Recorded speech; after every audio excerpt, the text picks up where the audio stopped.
Mhm.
Welcome everyone. Am I audible?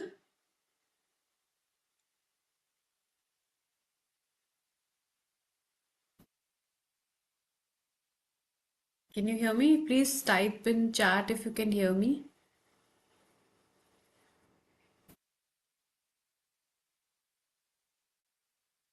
Am I audible? Okay. Welcome to everyone on this day 5 of the AICT sponsored online FTP program on digital application fundamentals. And I have shared with you the step-by-step guide for the assessment also. Some of you have successfully taken the assessment. For the assessment, you need to score 70% of marks so that you can get an ATAL certificate. So once everyone completes the assessment by Sunday, I have given time till Sunday. On Monday is a holiday, national holiday. So on Tuesday, we will take the results from the team and put it on ATAL portal. After that, you have to give your feedback in ATAL portal, and then your certificate will be generated from the ATAL portal itself. So I'll repeat these instructions at the end of the class also. At 7:30, I'll repeat these instructions because some of you are just joining. Hello, Dr. Pramod. Uh, Yeah, hi, Kamna. yes, the light is shining on your head. You can see Dr. Pramod is joining us from Prague. So he's an international expert who is joining us from Prague. He is the director AI at DHL IT Services, and he takes care of the customer service solutions to ensure that customers get a good experience. And uh, very happy to welcome you to take the session.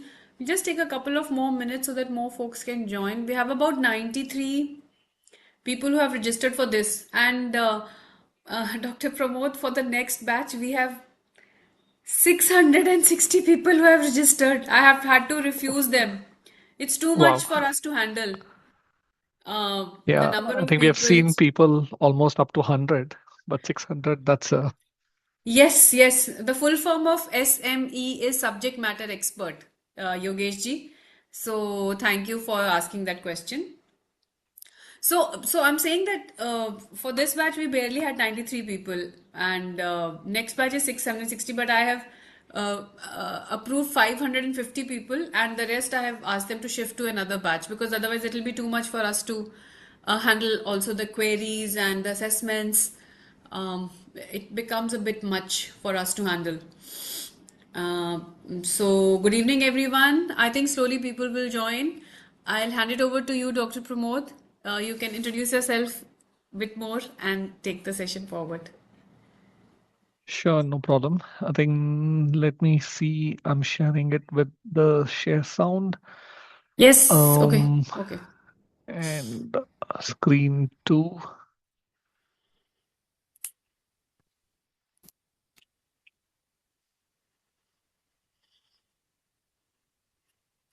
So I hope everybody can see my screen. Yes.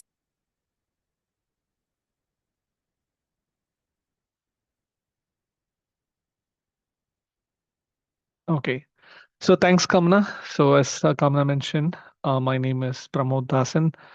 I work for DHL, which is a worldwide logistics provider based in Czech Republic, Prague. I sit in a data center.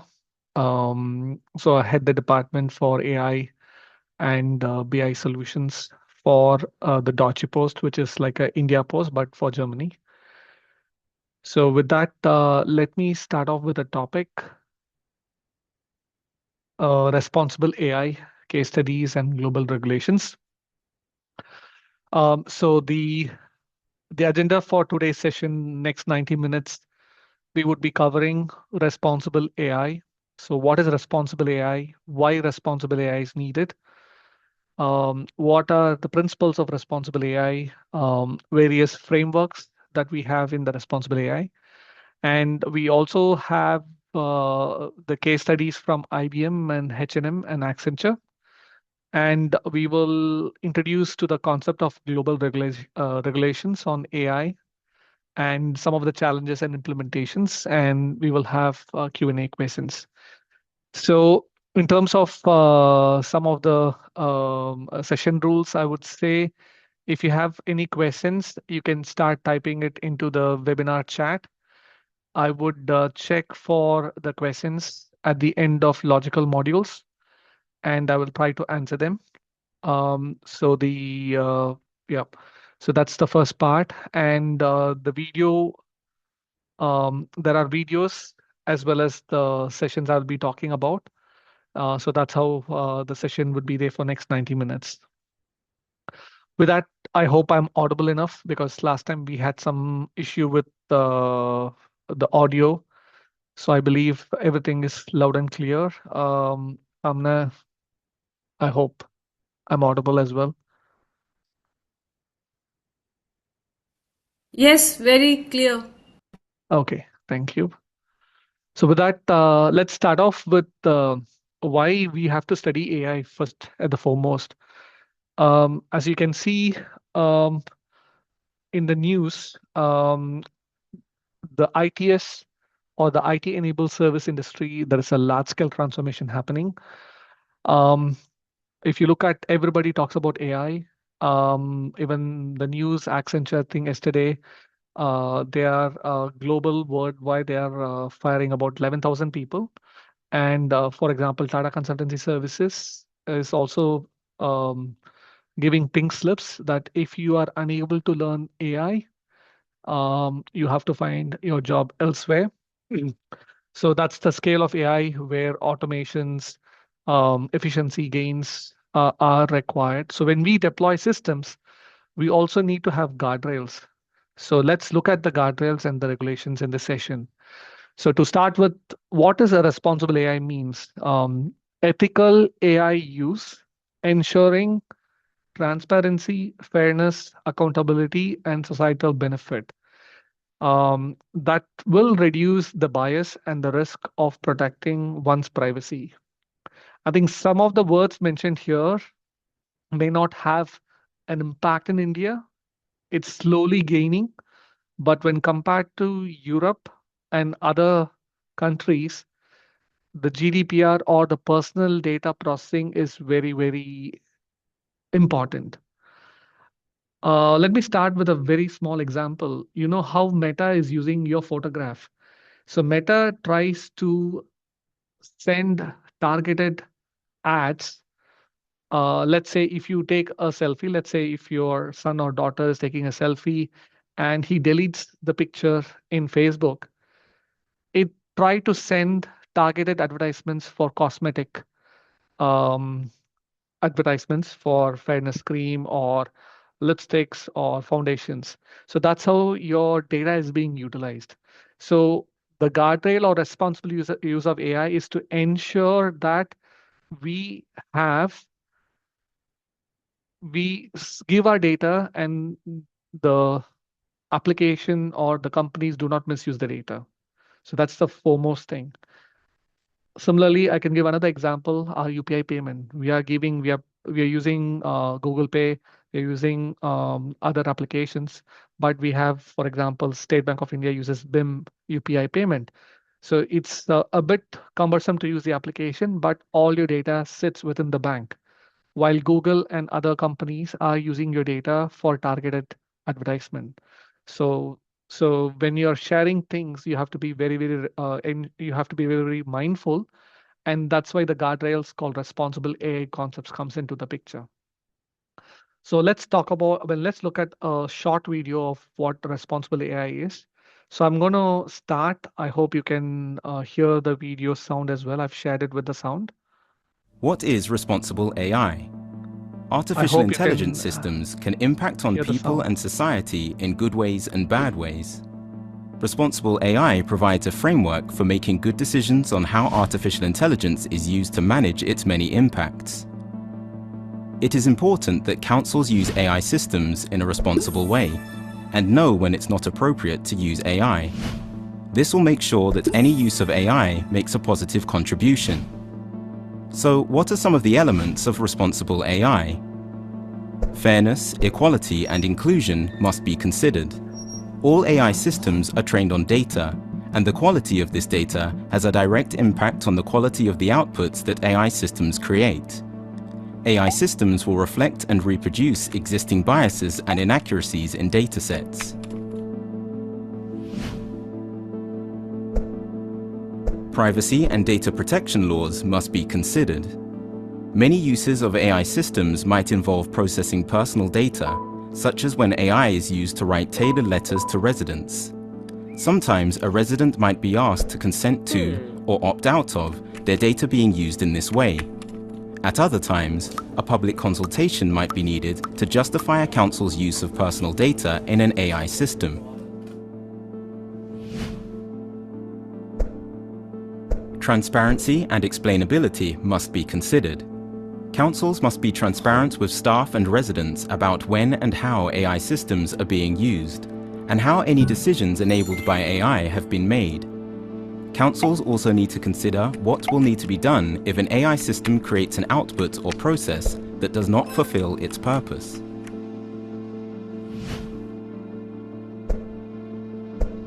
Environmental costs must be considered. Many current AI systems have a high carbon and water use footprint, and AI-based systems may use much more energy than the alternatives. Councils must consider the careful balance between scaling up AI use and any sustainability impacts, in accordance with the Council's strategy and policies.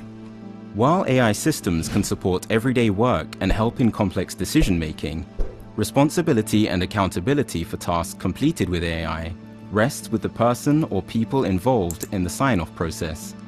It is important to identify who is accountable for each part of AI system design, its deployment, and its use. Familiarize yourself with the pillars of responsible AI. Think about how AI is implemented, who it affects, and how it affects them. Responsible AI is a framework that must be used in all instances where AI systems are used and integrated into council processes and work. Does your council have policies on responsible AI? How might any existing policies on cybersecurity, data protection, and sustainability guide the way you engage with AI? Has your council established clear lines of accountability for using specific AI systems in your service area? Yeah. So here, just to explain, the council is a separate department within an organization. It can be potential legal department, which talks about the digital legal rights. So that's what council means.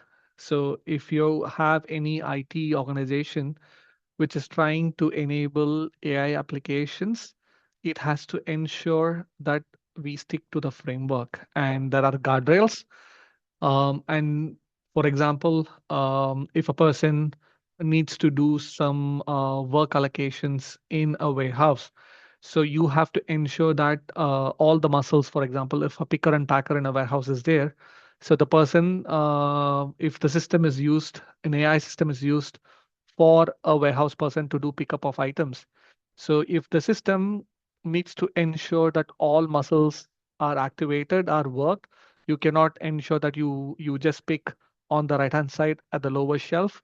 If you do that, it leads to the person's disability in terms of sprains, etc. So when this is an example of a system how there are enforcement comes into an AI application. This is an example of it. So let's look at AI psychosis. Uh, what it means is, um, so one thing that is commonly prevailing is um, people, especially in Europe, especially during winter time, we have less of sunshine. So people are lonely and start looking at AI applications like ChatGPT. They tend to chat and they tend to believe what AI or ChatGPT is saying. So let's look at the adverse impact of AI psychosis in this video. I hope the audio in the part was Audio was audible. clear for last time. Yeah. Okay, great. So now it should work. So let's look at Microsoft's head of artificial intelligence says he is psychosis. alarmed by the rising cases of a phenomenon dubbed as AI psychosis. It's a non-clinical term used to describe those who rely so heavily on chatbots such as Copilot or ChatGPT that they become convinced something imaginary is real. Zoe Kleiman reports. Hugh from Scotland says he became convinced that he was about to become a multimillionaire after turning to an AI chatbot to help him when he lost his job. It began by giving him practical advice, but ended up telling him that a book and a movie about his experience would make him more than £5 million. The more information that I give the chatbot, the more it would say, "Oh, this treatment's terrible. Like you should really be getting more than this," and it would ask me for more information. I would feed it more, and the number would just get higher and higher. It would go from 10 grand to um into the millions basically. Hugh already had mental health problems and ended up having a breakdown. He says taking medication made him realise the money wasn't real. He doesn't blame the technology. He says it signposted citizens' advice, but he ignored it because it was so convincing. AI psychosis is a non-clinical term to describe people who start using chatbots like ChatGPT, Grok and Claude and start to lose touch with reality. I've had messages from people convinced that the tech has fallen in love with them or think they've unlocked a secret human inside it or even think it's deliberately trying to harm them. A survey of 2,000 UK adults carried out for Bangor University's Emotional AI Lab found that 57% thought it was strongly inappropriate for the tech to identify as a real person if asked.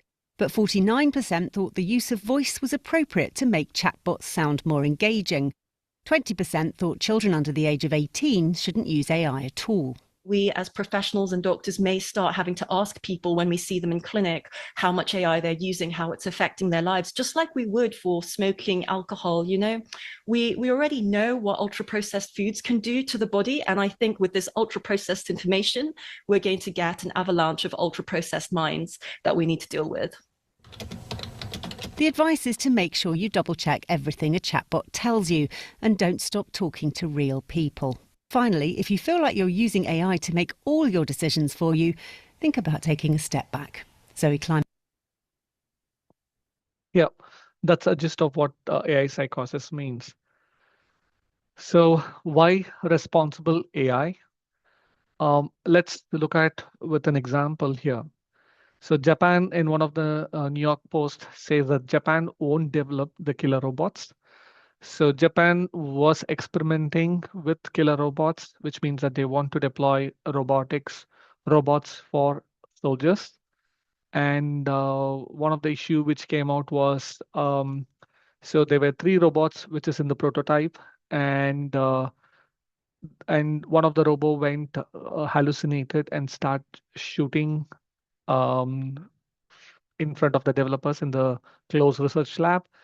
So somebody saw this within the team, and the human personnel tried to disable all the robotics or gave instructions to ensure that it is disabled automatically. So there were three robots. So the first robot got disabled. So when the third robot was looking at what's happening, it had a feedback mechanism, and it started to download the information and connect it through a backup link for satellites through internet. It started downloading the instructions how to reassemble. So when the one of the team members started disassembling the robots, gave the instructions remotely, it tried to instead of disintegrating, it tried to integrate it and then look at the instructions and started building itself, and it started shooting. So it went spiral off. So that's the impact if the technologies are not used properly. The technology are super intelligent to to ensure that the harm is made. So that's one of the reason accident which happened out of the AI and the robo. So Japan said it will not invest in developing the killer robots. So that's what it is. In case if you're interested, you can see there was a this is an example of a video. Due to the restricted mode, it's not visible, but this is just to see a killer robo which is there on the field, which enables, let me see if I can bring up in another.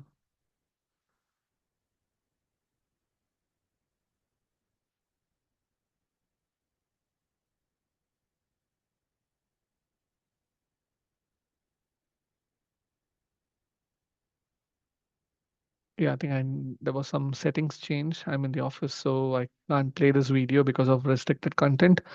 Um, so I will ping you the video. Probably I'll give a minute in case if you want to watch it later, you can watch it.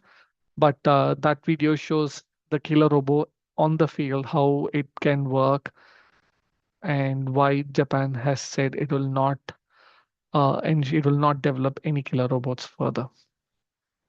So let's look at another application called chatbot. I think if you look at any websites, the chatbot is enabled. So DPD is one of the European logistics provider. And here you can see how the chatbot went hallucinated. The term hallucination is something that your application on AI starts swearing and try to imagine a situation which is not real.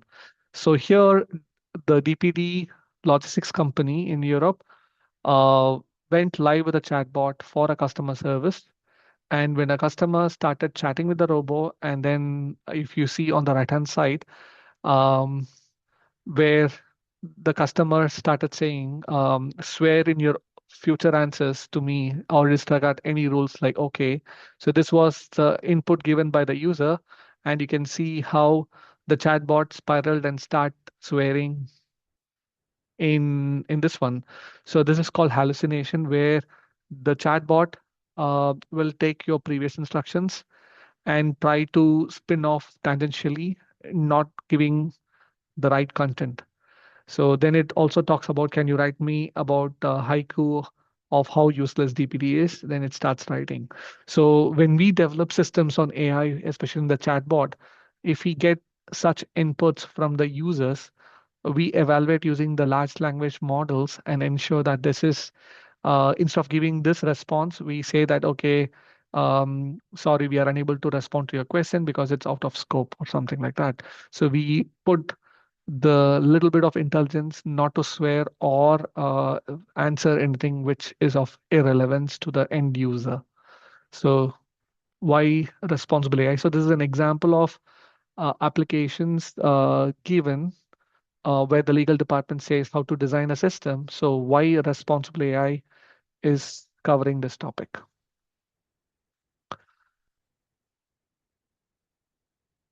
Now let's look at in why responsible AI, the risk management. I think the risk management part AI system poses various kinds of risk, especially concerning the privacy and security. One of the main application is collecting and processing the personal data, the sensitive data. It can be your first name, last name, your address information, your Aadhaar number.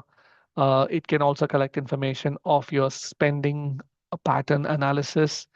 It can take your, let's say, photo, for example, because we upload data. If you have a Facebook, or let's say if you enable Google AI module in your settings, Google can read, have access to all your emails, photos, etc., and can even write response automatically through AI agents. So this is very important. In order to mitigate those risks, we have to be cautious. And also, the AI system is prone to vulnerabilities. So in terms of cyber attacks, your data is exploited. So that's one of the other reason why responsible AI pushes the organization to establish policies, procedures to identify, prevent, manage threats, and reduce the risk when we deploy systems. So, so let's look at a short. So the DPD part, it's available online. So if you're interested, you can read through the news, like how the DPD has disabled the online customer service chatbot because of hallucination.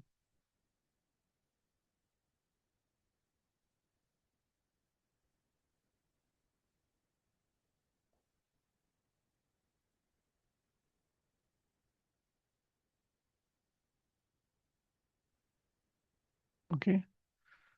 Now let's look at regulatory compliance.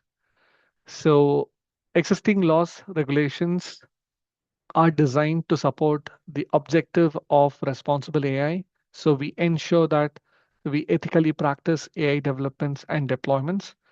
The role of standard institutions like ISO, NIST, which is National Institute of Standards and Technologies, provide requirement-specific best practices for organizations to see how we deliver and deploy AI systems.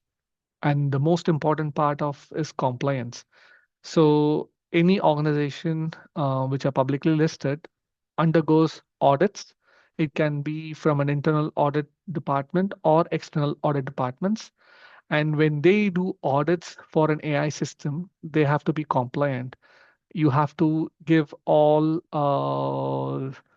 when you attend the audits for the IT systems, they will ask a series of questions. You are asked to demonstrate how, for example, personal data is used, how a person, when they ask to delete the data, how what is the process is used. So these are all the importance of the compliance process, which provides the regulatory framework and standards that enable that the particular organization meets the legal obligations to ensure they deliver reliable AI trustworthy program. For example, there was a lawsuit against Google for 5 billion euros for misusing cookies. I think they were defending it, and I think there are still it's in the court of European justice. So there's an example how organization needs to be compliant to ensure that the personal data is not uh, inappropriately used. The second one is bias mitigation. What is a bias mitigation? So with an example, let's say you have an ATS system for HR for screening profiles of resumes. Let's say in US, you it is not mandatory to disclose whether your gender, whether it is male, female, or transgender. While I think I see systems in India still using gender, even caste, subcaste in some of the applications which is being used. And let's say if I deploy a system and if I use the data on gender, caste, or subcaste, I am discriminating the possible good candidates coming out from other, let's say, other gender or community, which means that I'm biasing how the ATS tracks and provides a feedback on the resumes. So that's an example of bias mitigation. So responsible AI encompasses fairness, inclusivity to combat bias. So I do not discriminate people when I develop AI systems or develop machine learning models. I will use ML, which is expanded as machine learning from now on. So that's one. The second part is we design and develop algorithms that might display ads. Like example, I showed how Facebook slash Meta was looking at a particular action or deleting images from teenagers and targeting ads for improving their outlook through the cosmetic ads. So that's a targeted ad. So we try to ensure that we don't misuse the data, and particularly we do not discriminate ethnicity, gender, or potentially favor them over others. So if you look at how Facebook has earned close about their revenue in terms of ad. They were negative, and there was a person who joined their board who was ex Google, who did AdSense and AdWords. So she increased the revenue from 20 billion to 118 billion dollars through target advertisement in Facebook. So that's the volume of the business what each company sitting in US is monetizing our data, right? So with that, we will go to the next module. What are the principles of responsible AI? So I just want to check in the webinar chat, is there any questions?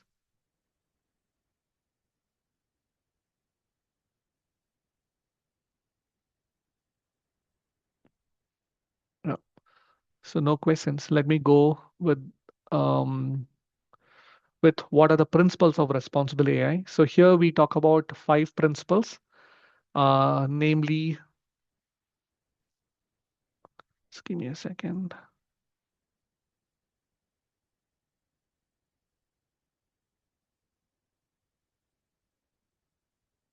Yeah. So here we talk about 5 responsible principles: fairness, inclusiveness, transparency, privacy and security, reliability and safety, and accountability. So this is the principle of responsible AI. So if you're putting any guidelines for any organization, it will fall under one of those principles in the responsible AI. So let's start off with what fairness and inclusivity mean. So commitment to fairness and inclusivity means that we or a person who develops an AI system ensure the fair treatment is given to all the users, and we avoid biases depending upon demographic data such as gender, race, sexual orientation, or religion to prevent any bias or discriminatory practices.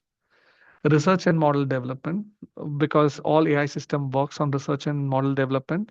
So organizations should conduct thorough research to identify that any biases and their cause in the data in creating the model. If we are using some of the discrimination, we should avoid doing it. So that is one of the fairness inclusive principles. When we do implementation, we also do the design methods to inclusive part is one of the important thing that, let's say we are developing a system. That system should ensure that we do not eliminate any data because of let's say biases. So that's an example of inclusivity in the principle called fairness.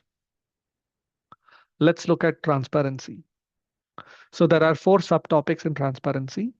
So first is the clear definition, how an AI system or what is being used. So it should define the intended outcomes of an AI system. It should include how the data flows, algorithm which is used for training, and how the efficiency of those algorithms are maintained so that there is no inaccurate information being given out as an output of the AI system. It should also provide open communication to the end user. So it is essential for organization to transparently communicate how this AI system operates, how we process data, how the decisions are made, and ensure that the data is utilized for this purpose and we don't misuse the data. The next part is how the interpretability criteria looks like. So we should also look at the, let's say, the acceptance criteria. So when the development begins with an AI system within the organization, we also look at how the outcomes or capabilities of this AI system is presented to the end user and what is the acceptance criteria for this AI system to be released to production. It is also important to document all the AI system behaviors across various stages in the development so that we ensure accountability and facility in terms of its operations. So this is very, very important during the audit. The auditors will ask for such evidences to ensure the principles of responsible AI is followed within the organization. So let's look at privacy and security. So in line with the principles of privacy and security, this is something that how the data is not secured with respect to Indian context. There are work which is happening right now, but when I compare the work on the data security and privacy um, with Europe, India has a long way to go. So let's talk about GDPR. GDPR stands for General Data Protection Regulation.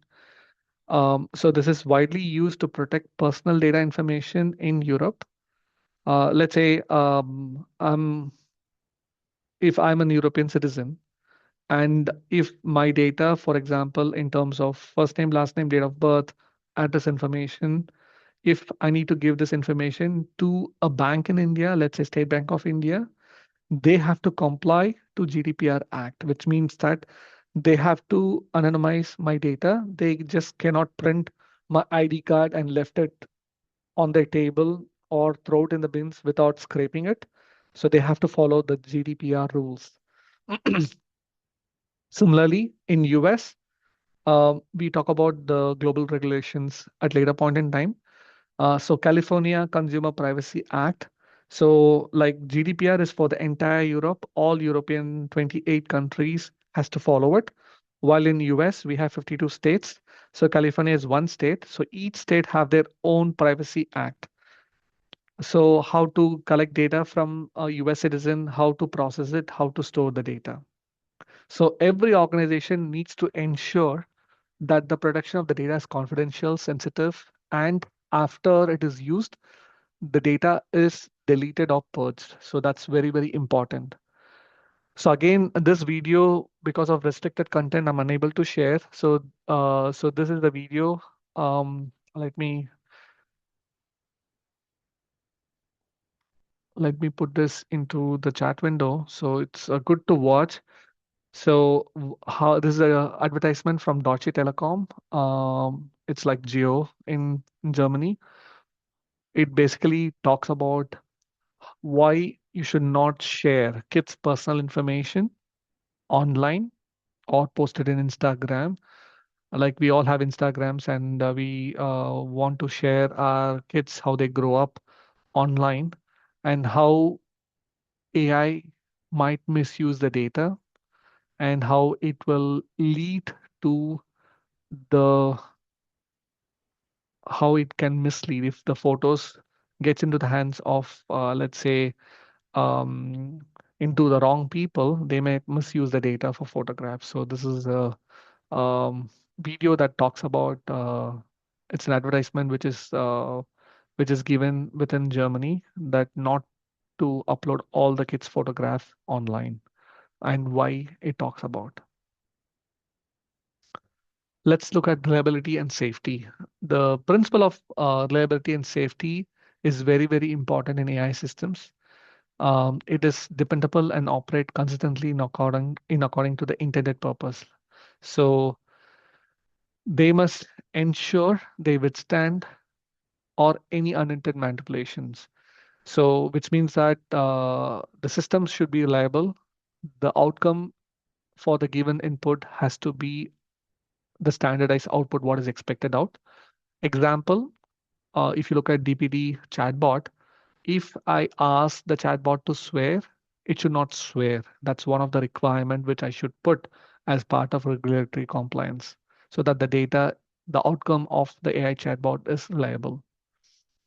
Safety, so that we already saw, the data must be safely guarded, not in the hands of any hackers who will try to sell the data or who will ensure the denial of service attack, which means the system will not be available. So this has happened recently in airports where the hackers disabled the systems and was asking a hefty sum of money. So organizations are having their own cyber defense center to ensure the data is protected. There's no anomaly of copying data or data being exposed. So this is one of the principles that talks about in AI and data. Let's talk about accountability as the last principle. So responsible AI requires organizations to take responsibility to maintain and manage the system. So let's say if I'm a database administrator in an organization, I should have control mechanism that the data, if I'm working on a particular ticket, I should work on a particular data which is there for the ticket. I will not have access to all the data. So it's always by the roles in the IT responsibility, what I can see, what I can do, it is ring fenced. And if there is any issue, if there is any, let's say, data loss, I would be accountable for it.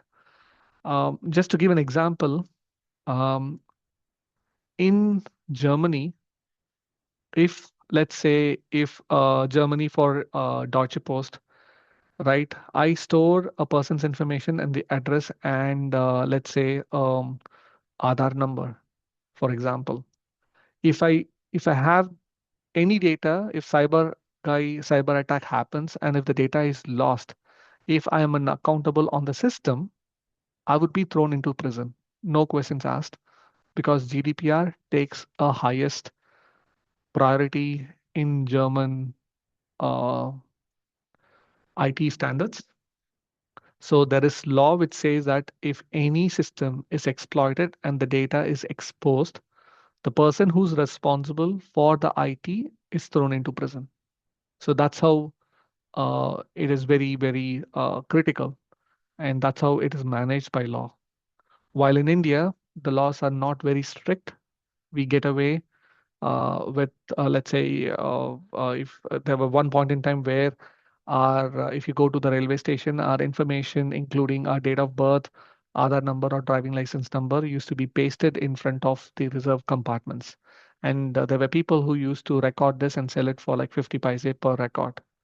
So that's a contrast difference between how the data is misused in India while the data is well guarded in Europe. Now let's talk about frameworks for responsible AI. So as I mentioned before, there are two organizations which provides the framework for responsible AI applications. So that's how, depending upon the region, there are like we have ISO standards, which is the International Standard Organization. The NIST is expanded as National Institute of Standards and Technology, which provides the AI Risk Management Framework 1.0, which takes the principles of responsible AI and it provides how an organization should define the framework for implementations. Um, so the regulatory framework will ensure that any organization develops system ethically, they use the system responsibly, and they confine to the standards of AI principles, right? So here is an example of the AI risk framework where you have map, measure, manage, and govern. These are around the uh, four subtasks of the framework. Let's look at ISO IEC standard. So the ISO 42001 is a certification or within the certification that provides the standard guidelines how to implement an AI system. which should consist of policies, procedures, best practices for the use and development of any AI systems within an organization. So it serves, we have seen the framework for the responsible AI, which treats the AI risk management as part of the process cycle. It also mandatorily controls and manages the requirements and formulations of AI policy, processes, and impact assessment. So there's something called PDCA model, which is plan, do, check, and act. So as part of a continuous, let's say, build, test, deploy within an IT phase, the ISO 42001 ensures that it outlines a step how to execute, control, and improve the AI management system. This is very, very important. And if you follow consistently, and if an external audit comes and looks at all the processes, he will award the organization for ISO 42001 certification. Then you can call yourself as I'm a certified ISO 42001 organization, and this certification is valid for a tenure, 1 or 2 years, and then there will be re-audit happens, and it's a continuous process how the standards are maintained. So this is an example of two frameworks for responsible AI. So before moving to the case study module, I just want to do a check if there is any questions so far. You can type it on the webinar chat.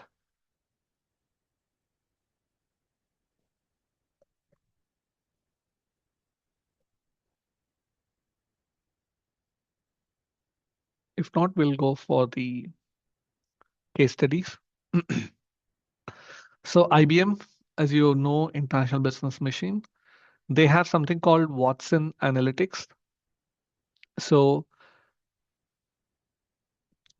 there's something called Orchestrate. So this is IBM Orchestrate is used or assist recruiters and hiring managers uh, to automate the repetitive task during job postings, and they try to minimize the back office work, which is part of your recruitment hiring process.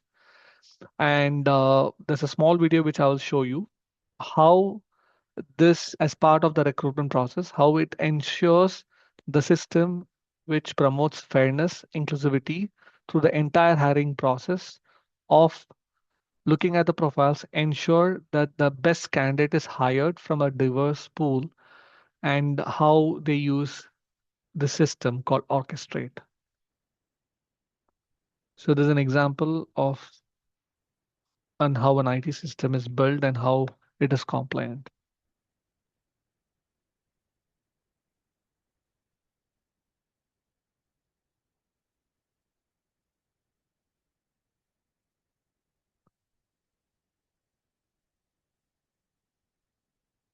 IBM Watson X HR agents are pre-built AI agents that can simplify HR operations right out of the box, no coding required. Let's see how they work. Your employees can easily navigate common HR tasks and find the answers they need. All they have to do is simply ask the agent. So this is an example of an AI system, right? It looks like a chat GPT, but what's running behind is an AI system. Agent guides them by asking for the inputs needed to complete the task. It can autonomously use tools to plan and act, performing tasks while reflecting on the result to learn and refine their approach. Multi-agent orchestration allows the agent to collaborate with other AI agents and jump from one request to another, so you can spend less time toggling between apps and more time getting things done. Be it looking up your benefit enrollments or navigating leave management or anything in between, you can do it all in one seamless chat experience. The agent is your single front door to systems such as Workday, SAP, and Oracle. So instead of using 10 to 15 tools for a process, you only need to use one. And you can know if you are getting the right answers by looking up the agent's logic and chain of thought reasoning to show you how it arrived at the answer. These agents are available out of the box in an easily searchable catalog. Take the agent further by extending it in no code. Just select Use Agent to go to the Agent Builder Studio. Here you can connect to your specific content to ground the agent, create custom tools, collaborate with other agents, and deploy in channels like Slack. The result is a shift toward more streamlined processes and strong employee support. Reinvent the future of work with Watson X HR agents. To learn more about what these agents So that's an example of an AI system and how by prompting it's able to get the data. It's something like talk to data. Um, there are in IT there are business intelligence systems. There are various reporting tools like Power BI, Cognos, business objects.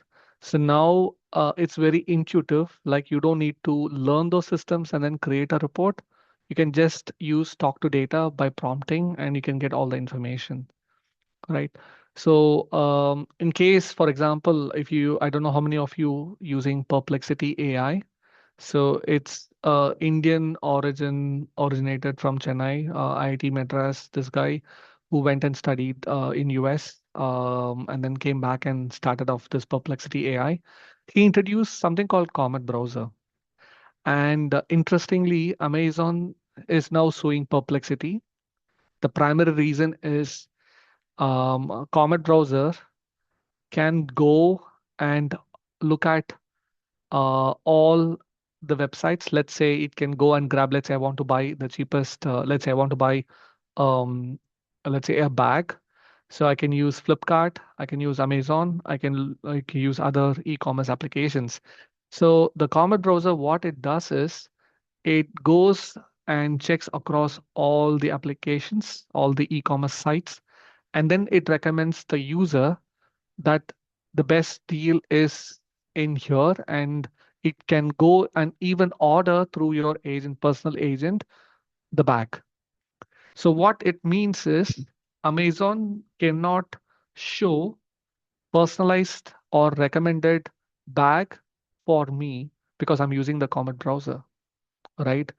So so there are two aspects of it. One, from Amazon, Jeff Bezos has a revenue and he can say what item that you can buy and then narrow it down from the e-commerce uh, analytics website, right?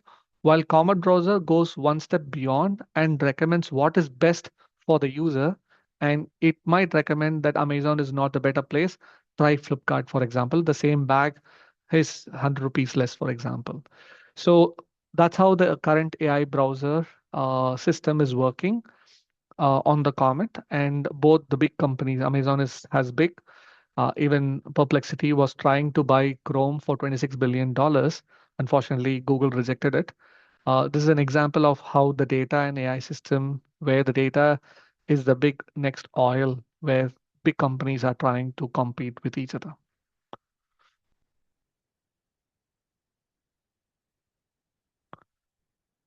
So now let's look at H&M.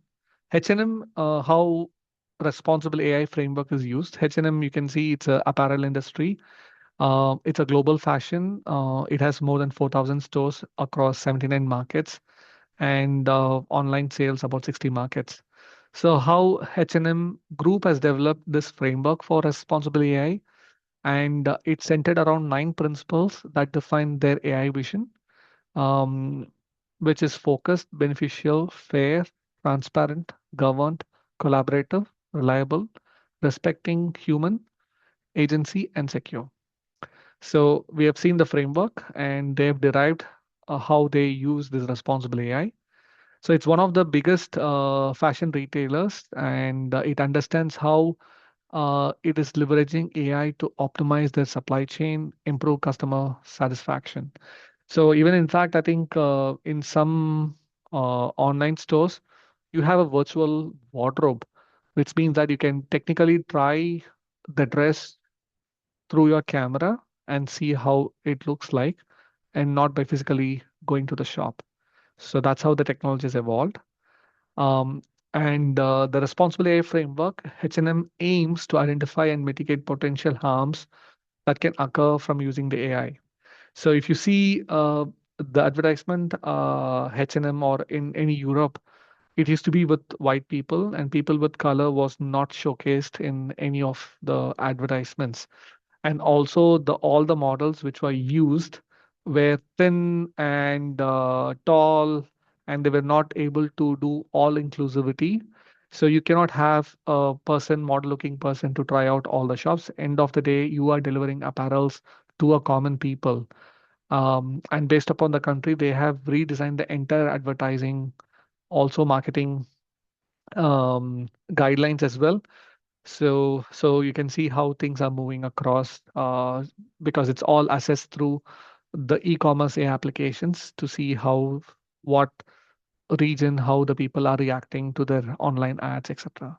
So let's watch this YouTube where the chief AI officer talks about how they use the system as part of case study.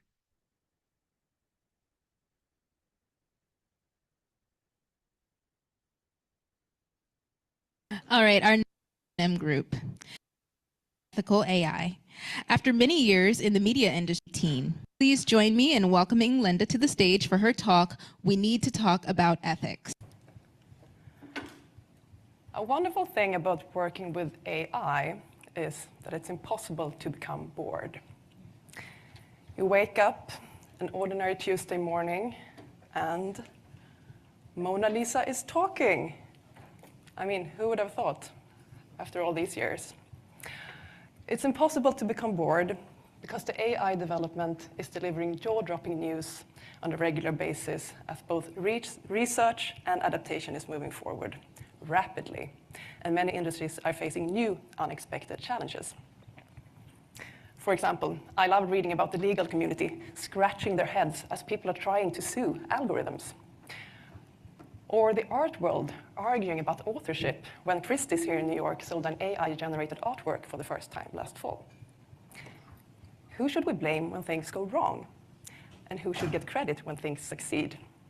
Is it the creator of the algorithm, the user, the trainer, or the AI model itself? It's really confusing and so interesting, I think.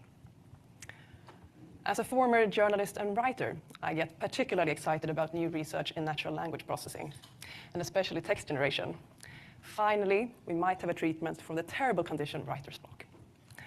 But also, and I admit this more serious, better and better tools for creating misinformation on a grand scale. So serious that OpenAI decided not to release the full version of the latest language model for safety and security reasons.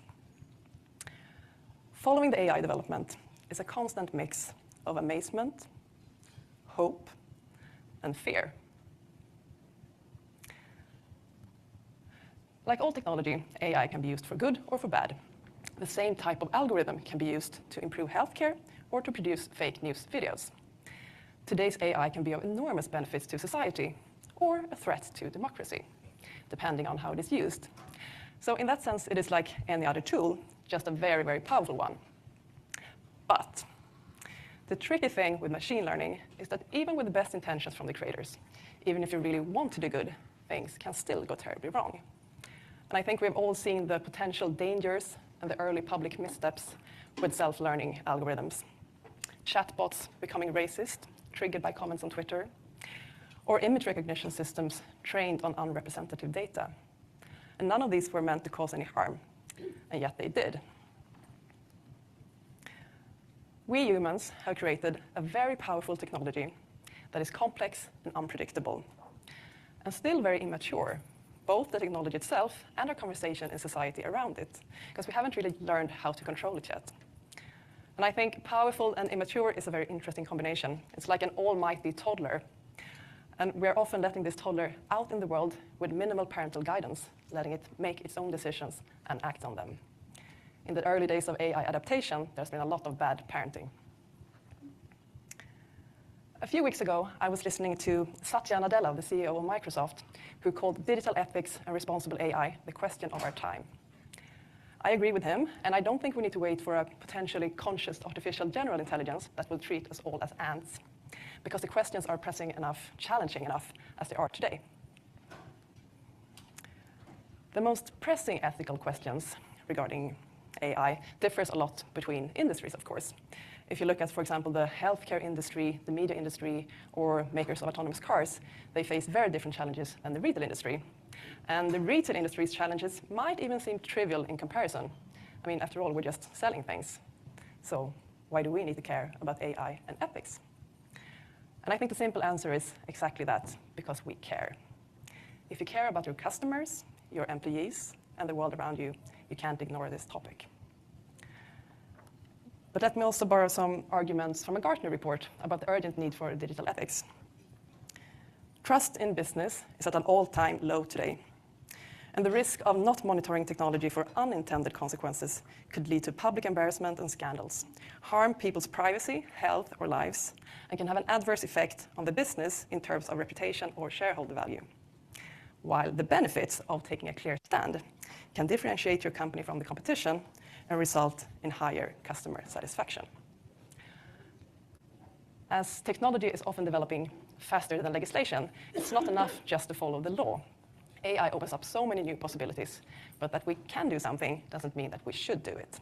And the discussion has to go from are we compliant to are we doing the right thing? I joined H&M Group last fall as head of AI policy in the Advanced Analytics and AI department. And at that point, our AI projects were already covering the whole value chain, from design to customer experience. We are using AI to better forecast trends and predict demand, to create the right assortment for our different stores, to optimize prices during sales, both online and offline, and to give our customers more relevant recommendations and offers. And my job is to lead our work on sustainable and ethical AI, creating frameworks and practical tools for this area. So, with a task like that, where do you start? Responsible AI may be a new area to H&M Group, but sustainability is not.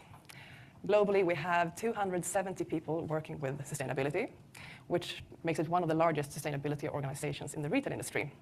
Sustainability is core to the company's identity.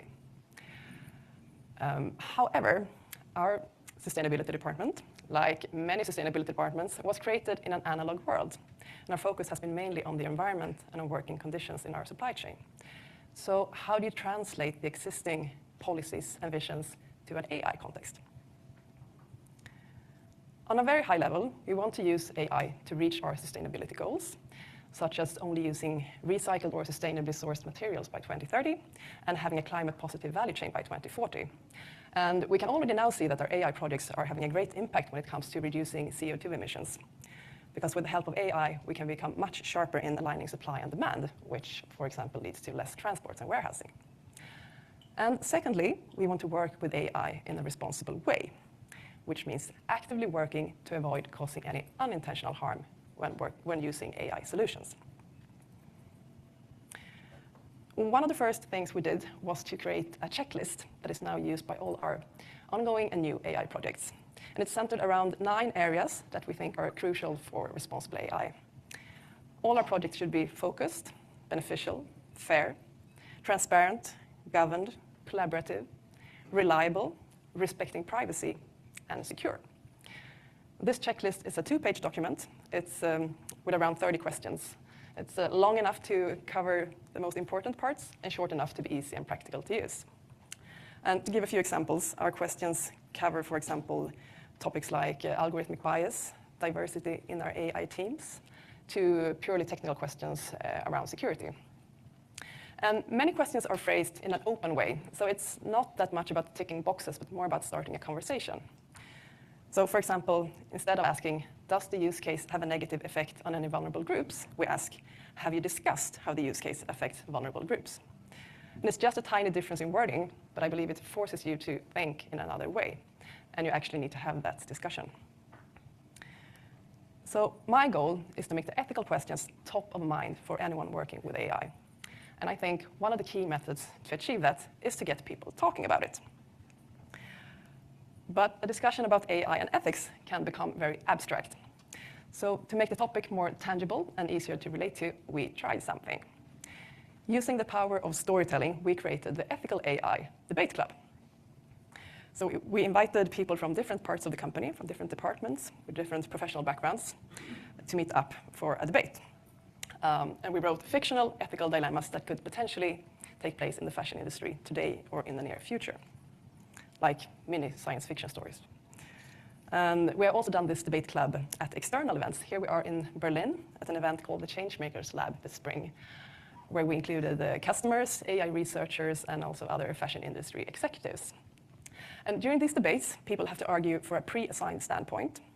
And it might not be their personal opinion, but that's part of the exercise to actually force yourself to find arguments, even if you don't personally agree with them.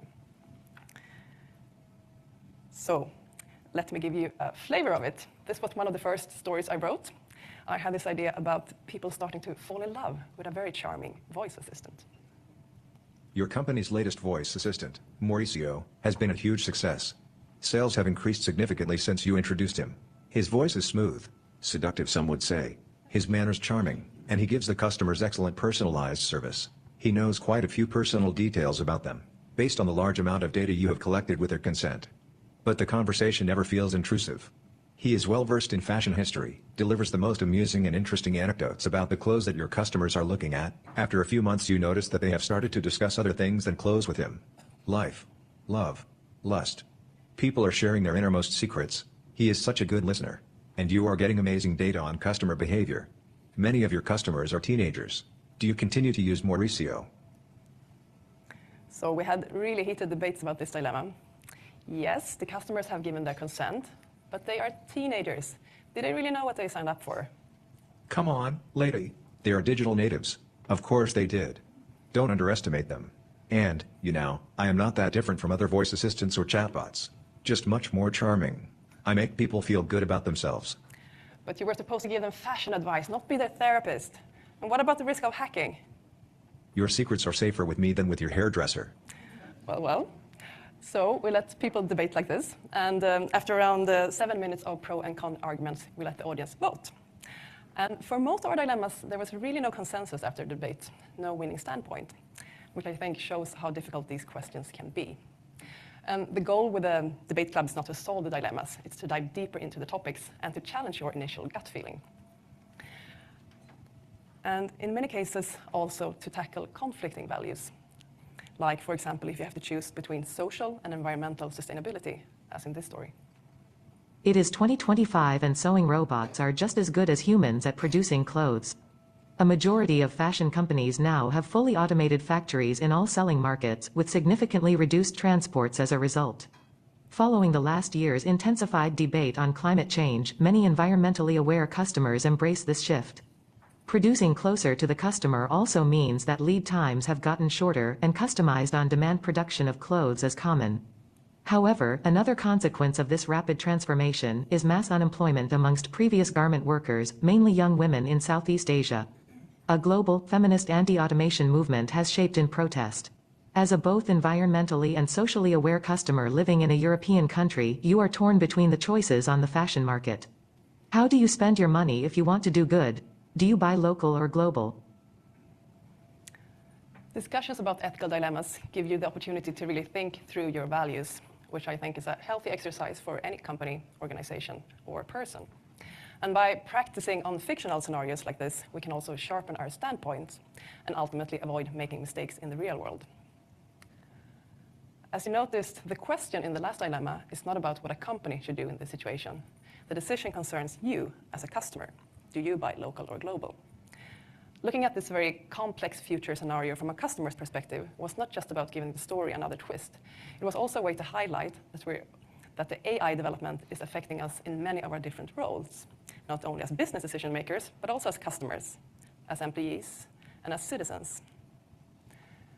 In one way or another, we're all part of the development in AI, and I believe we have a shared responsibility in getting it right.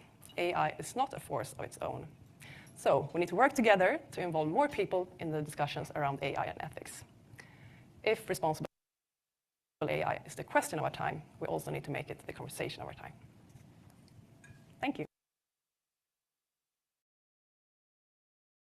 So that was the responsible AI in H&M Group.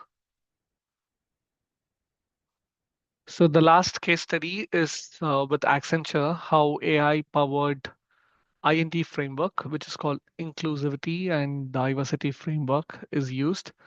So basically, it's Accenture, as you all know, it's a leading global professional services, one of the top consulting of US. So it has created a multi-year inclusive diversity strategy for the global retailers with thousands of employees. So we will look into how they are using AI in this video.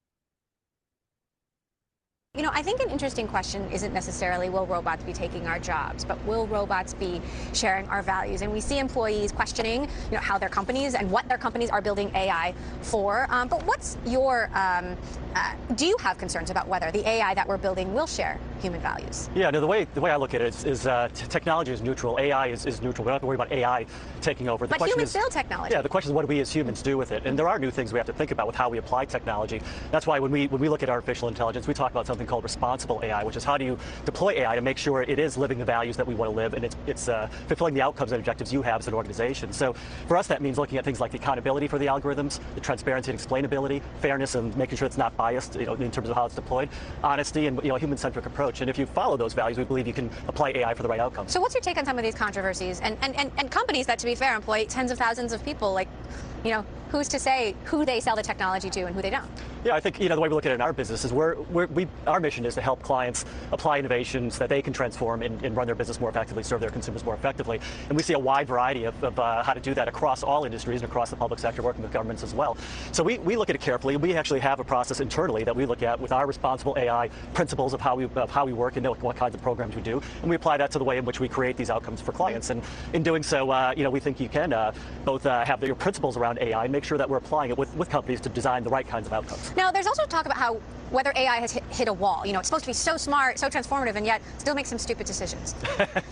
No, yeah, well, the thing to understand about AI is not a human. It doesn't have human-level capability. It can do some very specific tasks that humans can do very well. It can recognize patterns. It can play games and things, but it can't be a human at this stage. Are humans overhyping it? I think it's overhyped a bit right now in terms of the human, you know, the AI becoming human, but it's not overhyped in terms of the business potential. We believe AI has tremendous business potential. It's the fastest growing technology we've seen since I've been at Accenture 32 years, leading a lot of our technology waves. The fastest growing technology we've seen in that time, faster than cloud, mobility, you know, internet, e-commerce in the initial wave.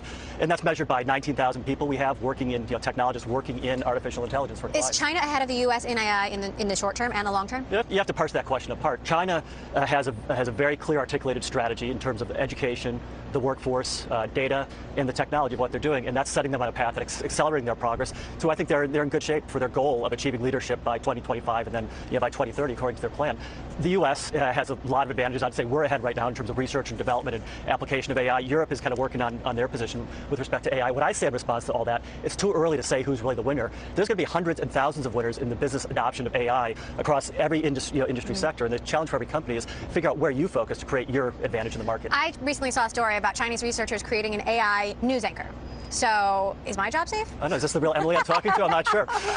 You know, I think it's an interesting example that they developed. But and we see that in many professions, in journalism, in medicine, you know, the initial AI personas. It's going to be a long, long time before AI can replace what you do, which is understanding what's of interest to humans. How do you ask me the right questions to really get at the heart and context around the issues that we all face? And that's really what we have to focus on, is how do we accentuate the human capability of people and make sure that we are using technology to make us more human as a result. And that's what we believe the real outcome of AI is. So, Accenture, 450,000 employees. Yeah, we're 450,000 employees. Half of them are tech. Yeah, that's a lot. We're a technology company. We're the largest technology services firm in the world, you know, applying innovation, developing innovative solutions to help our clients, you know, do their business more effectively. And the largest part of our workforce is those who do coding, computer science, you know, technology for clients. So that's a huge sample size. What sort of trends are you seeing when it comes to women and underrepresented minorities in the tech portion of your business? Are you seeing improvements or not? Yeah, it's a huge focus for us. We're big believers in an inclusive workforce, and we've set a goal to be 50-50 gender balance in our workforce by 2025.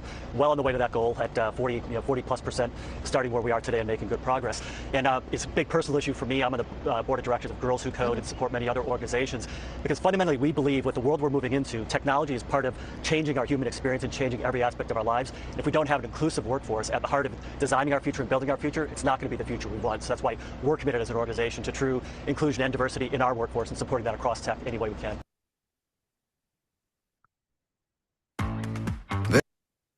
Yeah, just to give a summary, especially in Europe, the inclusion and diversity is very important. When we say diversity means a workforce will have, let's say, equal men and women represented.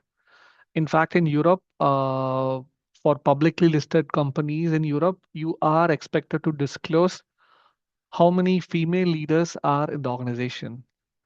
So there is a number, at least for Germany, it's 70% of the leaders can be male, but bare minimum for a publicly listed company, there should be minimum 30% of leaders should be female. And it's been mandated by the government. And if you have more than 30%, the government gives you tax benefits. So that's how the inclusivity, diversity we talk about is very, very important. It's quite similar to the corporate social responsibilities in India as well, where the CSR activity is given some tax benefit. So similarly, inclusivity and diversity within the workforce, especially for the white collar leadership roles, the women are also encouraged to come in, and how the systems is built to ensure that we do not have bias in selecting the women leaders. So that's an example of it. So similarly, we can talk about more and more case studies. There are some more case studies which talks about failure examples in bias in hiring. It's from Illinois AI video interview system, which addresses undisclosed AI use, and how New York mandates the bias audits in the employment tools. Similarly, Microsoft governance, the Office of Responsible AI, how it enforces the values in which they build the AI system. For example, Copilot. Similarly, IBM Watson for oncology, where we can see how oncology or IBM AI, how it accelerates in the medicine discovery, how it analyzes the medical data for personalized cancer treatment. That will increase efficiency for the diagnostics and for the treatment. So these are some of the examples of various case studies. Let's look at some of the high-level implementation step. So when we deploy AI systems, um, we adopt a human-centered design approach. We audit the data sets, ensure it is we have data covering all possible scenarios and it is not biased. We continuously monitor the efficiency of the algorithm used, and if the efficiency goes down, we retrain, remodel the ML part, and there's a continuous monitoring and post deployment happens. And also, as part of implementation step, we embed governance via the training and audits. So the system is foolproof, and it is delivering the capability which is expected to do. So these are some of the implementation steps in responsible AI. So when we do this, we observe the benefits like innovative and competitiveness. We minimize the risk, and we have an efficient goal alignment within the organization. So that completes the module. The final module is the module of global AI regulations. So I just want to see if any questions are there so far in the chat window. So no questions. So the next 14 minutes will quickly run through the regulations in AI. So why regulations are required in AI? As we previously saw, in order to address the harms like bias, privacy breaches, deepfakes, risk-based approach, which dominates the AI systems, we want to address this. And the transitions to regulations, there are cases which shows how global rules to scale the responsible practices. For example, even India AI Act is coming. People are discussing the policies now. There's an organization called India AI, which is accelerating it. Similarly, we have the EU AI Act, which got formulated in 2023, and now it's enforced. It talks about the risk tiers, which is unacceptable. For example, banned like social scoring, Um, so the risk tiers are unacceptable, high, limited, minimal. And you can see what limited means. It's transparency. Minimal means establish AI board, for example. So there are various guidelines within the EU AI Act comes in. So this table shows a brief comparison of global regulations. Let's say Europe, we talked about GDPR. So the approach is risk-based and is horizontal. The key focus is human rights, and it bans on high-risk use of social scoring through personalized data. While US, it's ad hoc, it's sector-specific. Sometimes it's even state-specific, like we saw the California Act as well. And the primary focus is innovations, privacy by state laws. For example, New York has its own bias audits. California has its own Personal Data Act. While China, it's mostly vertical and state-led. It focuses on the stability, algorithm registration, and deflect labeling. India, we have the DPDP Act, like I talked about GDPR in Europe. So in India, the act is called DPDP Act. And it focuses on the data privacy, consent for AI for processing the personal data, evolving AI ethics guidelines. Um, it's not heavily enforced. There are still a long way to go in terms of DPDP Act when I compare it with Europe. There are other South Asian countries which has layered framework. For example, Singapore AI governance model, Japan AI principles, which emphasizes fairness and transparency of the data which is used. We'll quickly go through how various regions slash country approaches the regulations. US, it's decentralized approach. So every state has its own approach. There is no federal law. Federal means central government.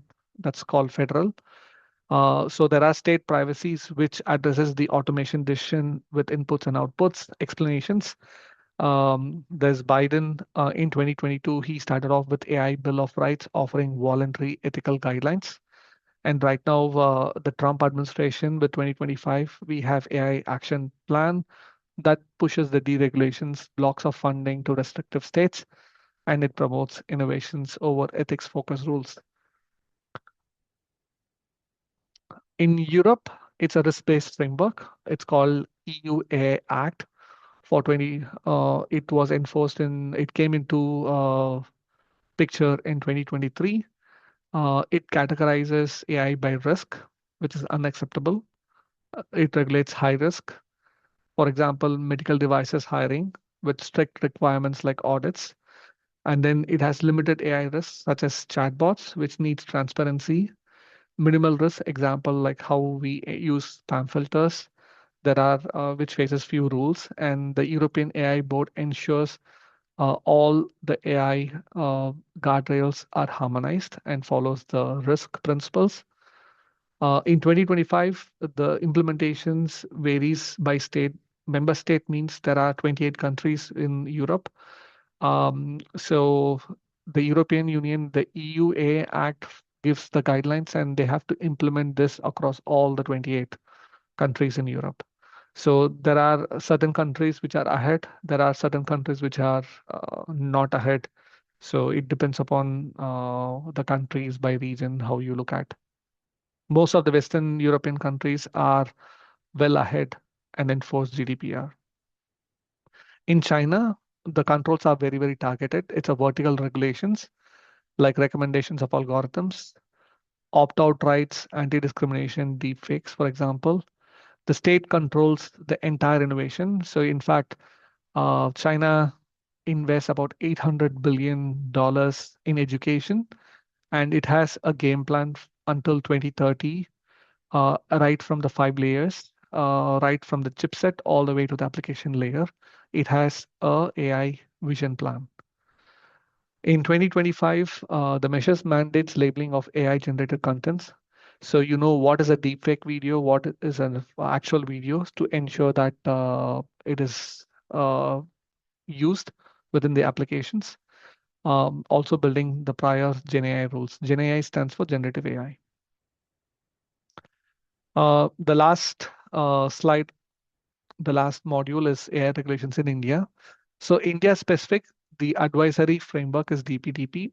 So when I compare to Western Europe to India, needs India has a long way to go in terms of codified laws and regulations directly targeting the AI.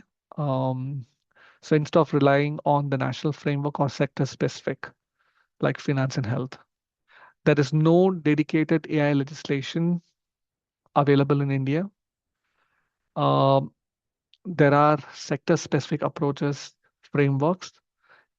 So there is a draft Digital India Act which came in 2023 that proposes regulations of high risk AI and prohibiting in certain uses, especially in the consumer apps. Right.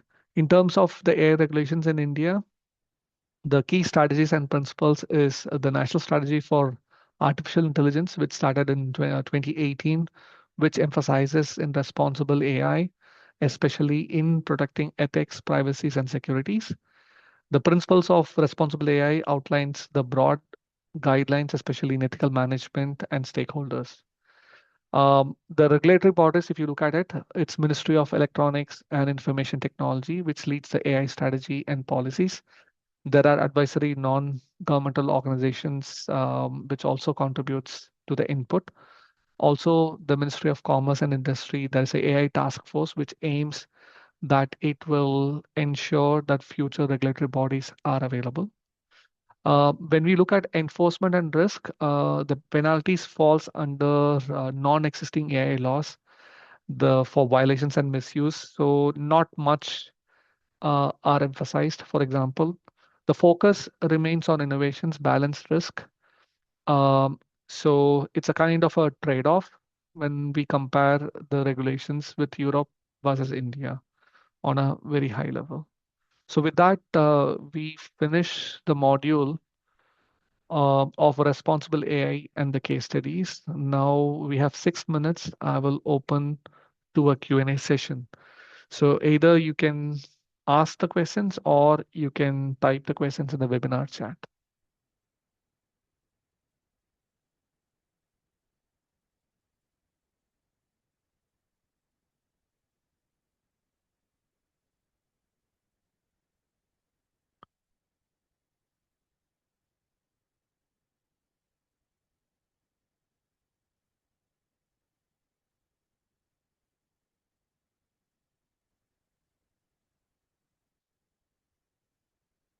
Okay, looks like there's no question on the chat.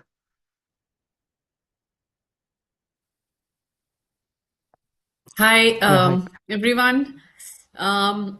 We will be having an assessment, and some of you have taken the assessment, but if you have any doubts, this is the right time to ask.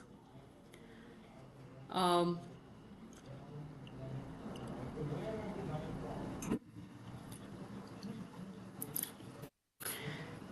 right, I think I'll just take this couple of minutes to explain the process of the certificate uh, before we begin the next session. And before that, I'll just want to thank you, Dr. Pramod, for taking this session. Is it very cold there in Prague? It's -10. We also had a in Delhi, we had a rain and thunder day today. Uh-huh. Yeah, I can see you're wearing the jacket still. At least we Yes. have a better heating provisions. Yes. No, we Yeah, don't have it central was. heating at home, so it's Uh-huh. like I'm taking from Okay. home or office even. I think there is a question from SP Umayal. There, of course, Uh-huh. There can be some limitations on AI. Um, limitations at this point in time. That's what there are 5 layers. I think if you look at Davos, the minister, I think Ashwin was mentioning there are 5 layers. If I need to ask some limitations, AI is energy thirsty. So that's one of the reason why the bigger developed nations are looking at options to develop the AI data centers. They're trying nuclear batteries, nuclear operated power stations. Google is exploring to put the data center in space. Microsoft is looking at data center under the sea. There are data centers looking at Arctic, for example. So in my view, AI data center, the power is one of the limitations. I hope from a expansion perspective, I hope your question is more from a what are the limitations on AI? So putting compute power and powering it, that will limit the AI use cases. So now we are talking about AI and quantum as well. So there are research which is happening. So when I say limitations, I would look at the infrastructure limitations on AI data center.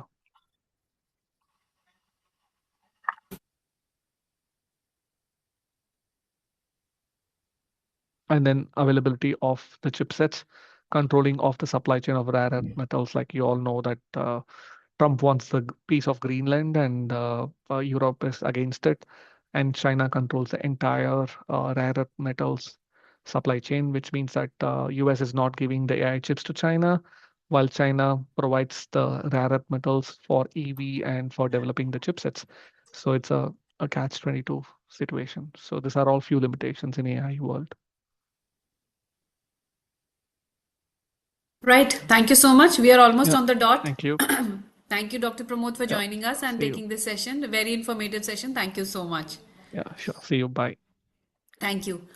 Uh, so I'll just take a minute to talk about the certification. You can take the certification. You found your group. I shared the step-by-step guide to accessing the Future Skills Prime course and assessment.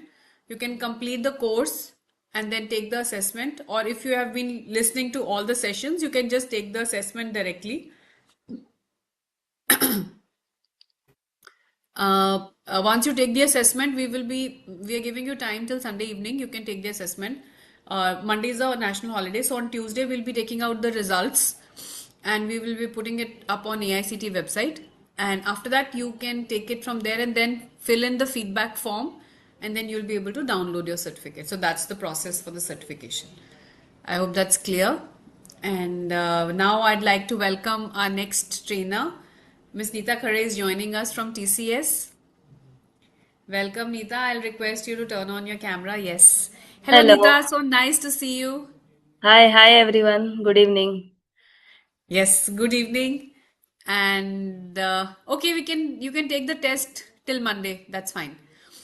And welcome, Neeta ji. Thank you for joining us. I know last minute you agreed to come because we had a back out. There was another trainer, but he had some meeting came up, so he had to back out. So thank you so much for taking this session. And I'll hand it over to you. You can introduce yourself and then take the session forward. Sure. Thank you very much. So, hi everyone. It's my pleasure to be here, and I have been associated with NASCOM for many years now. I'll just quickly introduce myself. My name is Neeta Khare, and I am the Technology and Innovation Lead in TCS. I am part of the various NASCOM initiatives. Okay, so whatever India level guidelines which have been released for responsible AI, as well as the developer guidelines which has been released. So I'm a key contributor towards that. I'm just sharing my screen. If you can just tell me if my screen is visible, so that I have been Yes, visible. Yeah. So I'm also a technology advisory board member for RAIT College, that is DY Patil College in New Mumbai. In TCS, my job is mainly to drive innovation and technology, and I focus from the BFSI sector. Okay, so that is my key role here. I've also contributed to various women initiatives, and I am a gold certified women mentor in TCS as well.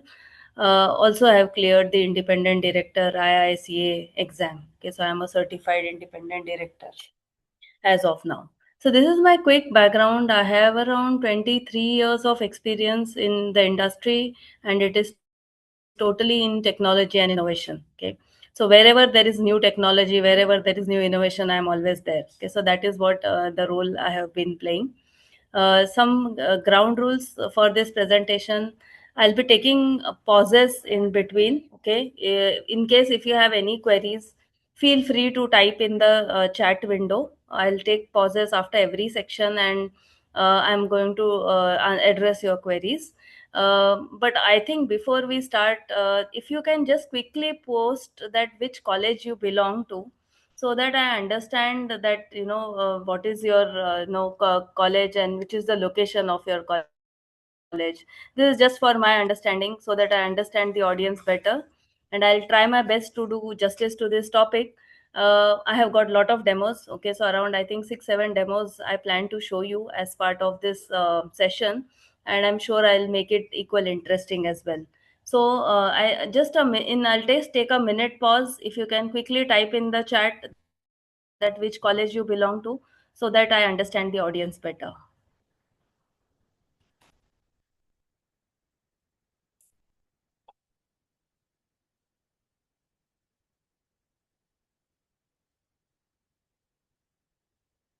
Mhm. Okay, Varda. Okay, Hyderabad, Tamil Nadu. Okay. So we have got a India level presence here. Very good, excellent. Jaipur. Has any one of you attended my any session previously? Because I am a, key speaker in lot of colleges. Even in TCS, there were faculty level trainings which I have conducted for all India faculties. Okay, very good. So this is the first time. So I have got a equal opportunity to impress you all as well. Okay, thank you everyone for your messages. So let's start. Let's begin the session. For today, this is what we have. Okay, so I'll just take a quick recap of AI. I understand that all of us will be knowing AI in depth, but just to be on the same page, we'll just do a quick recap of what is AI, and then we will jump into what is the responsible AI definition for us. Okay, see, everyone will have their own definition, but what we feel, or what we feel from the coverage perspective, that is what we will put in the section 2. Third is that why we should be caring about responsible AI, because everyone is talking responsible AI. So really we should be caring about it, and if yes, why? Okay, so that is what we'll try to cover. Then I'll cover in section 4 the best practices for guardrails. Okay, because there are a lot of guardrails that we need to look at, and what are the typical best practices that we implement in TCS, when we are implementing our projects. I'll give you that viewpoint. What are the essentials? Like, there are some things that you cannot miss. Okay, responsible AI, when we look at it, it is holistic, and there are a lot of components into it, you will come to know. But there are few essentials that we should not neglect. Okay, and even as college faculties, when we are passing the message to students, what is that message that we want to pass, and what are the essentials that they should be implementing in their projects. Okay, so I'll touch upon that aspects. India level policy and guidelines, we have already seen few of them in our previous session, but I'll cover it from different angle. Since your students are going to be more of developers, I'll try to cover it from the developer angle so that you get that view as well. And then as faculty, what is our responsibility, or what should be we doing? That is what I'll try to cover in section 7. And when you talk about responsible AI, there are maturity levels to it, right? Everything has a maturity level. So we will touch upon how to assess the maturity of responsible AI as well. And then one tip from me, okay, that would be the final thing. Okay, but that I will leave it for the end. So with that, I'll start this session. In case if you have any questions, feel free to put in the chat. At regular intervals, I'll be looking at the chat window. So this is what, when we look at analytics, or when we look at AI, Gen AI, this is what the chart is. Okay, if you are little old faculty like me, 23 years experience, and that level, you will know that the journey started with analytics. So previously there was a BI era, that is business intelligence era, where we were focusing on the analytics, and I had the privilege of being the analytics head in TCS as well. So there we were asking questions like, what happened and why did it happen. Basically, it was more about descriptive analytics, it was more about diagnostic analytics, where we were summarizing the data, we were creating standard dashboards, we were seeing that how the issues have to be identified, how do we raise the alerts, and so on and so forth. So this was the world of analytics, or the business intelligence era. And then came the AI era. Okay, this was typically, I think, around 10 years ago, where we now moved from analytics to predictive analytics and prescriptive analytics. So questions like what are the trends, what are the forecasts, can we get some forecast, can we get some anomalies or frauds in our from our data set, any recommendations which we were trying to get from our data set, and also seeing that if there are some pieces of self healing that is possible. So that was the era of AI, and which is currently there.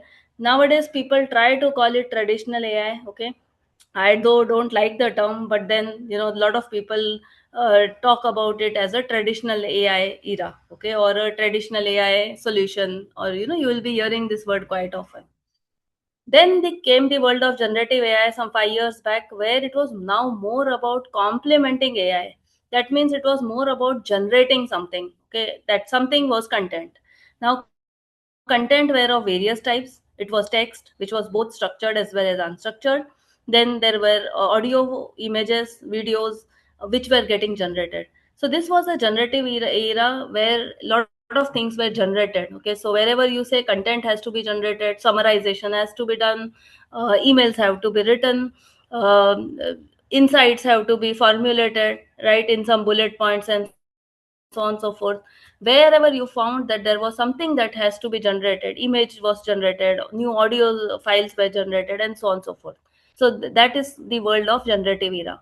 And now it's the world of agentic AI. Now when I say agentic AI, you can relate to an example, James Bond, okay, 007.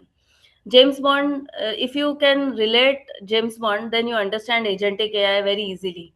So, for example, James Bond is goal driven. It gets some mission, right? You need to go and stop a battle on Earth. So, that is the goal it is following. A very clear and simple goal it has been given. It is context driven, so it knows which battle to, sort out, who are its enemies, and so on and so forth. So, it understands the context of the entire scenario, and then it is proactive. You don't have to go and again tell him do this, and you don't have to give him instructions as such. So it's more of a proactive engagement. It is autonomous. That means it will do everything on its own. Okay, you don't have to push, and all the decisions will be taken by him. Of course there is human in loop. It will at intervals take the from M, it will go and take the decisions, or it will take for the human in action, right, human in loop. It will try to get that approvals, but still it is autonomous. It will do a lot of things on its own, correct? And then it is action oriented, so definitely takes action. It understands the situation and takes appropriate actions. All ammunitions are everything present with it, but it knows that when to take what kind of action. So in agentic AI world, the scenario is similar. It has got a lot of tools. It knows all the sources. It knows the actions. The emails can be written, alerts can be generated, payments can be made. Everything can be done. So it has all the tools with it. But the agent knows that it has to take action at the appropriate time, keeping human in loop. And if it, of course, it is adaptable. That means if the situation changes, it knows how to go back and adapt to the situation. So this is current world of agentic AI. Of course, this is also like going, and now physical AI is coming into existence, but I'm not going to speak on that today. But we'll stop here for agentic AI, that this is the current era of agentic AI, that how we can act autonomously. So this is what a quick future technology evolution slide. Okay, where we started with narrow AI. It was more about chatbots, virtual assistants, recommendation models. Risk were minimal because it's more following the traditional AI pattern. Okay, so called. And then some pieces of generative AI. If you want to create dashboards and you want to summarize the data, generate the content, and so on and so forth. And then the car started moving. Okay, it moved to AGI world, where it is now like human like. So you can see Tesla bots, okay, which is now still under attempt. So here it is not only now looking from the content perspective, it is also trying to understand the human behavior. So it's more about cognitive skills, the psychology of humans. It tries to understand the intelligence, and then on basis of that take the and appropriate actions.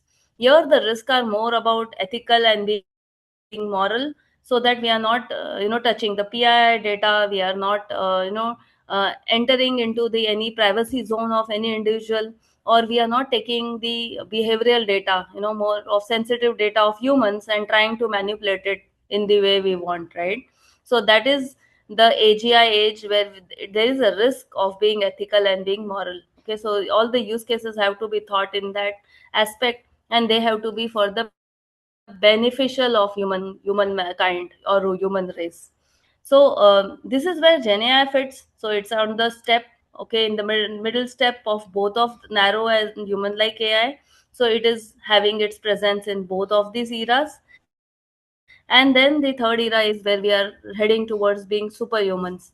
So you have seen already robots coming into action where they are blend of IQ, EQ, and CQ. CQ is more about cognitive, but here it is futuristic. Okay, we cannot expect all the robots to be totally behaving like humans. There are tasks for which you can design robots and they can help being human, but at the same time they cannot be totally like humans.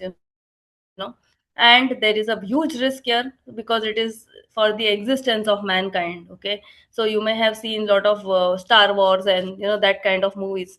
So basically it deals with that kind of era where the robots take over the entire control, which is of course little far off, but we don't want robots to be taking the control of humans, right?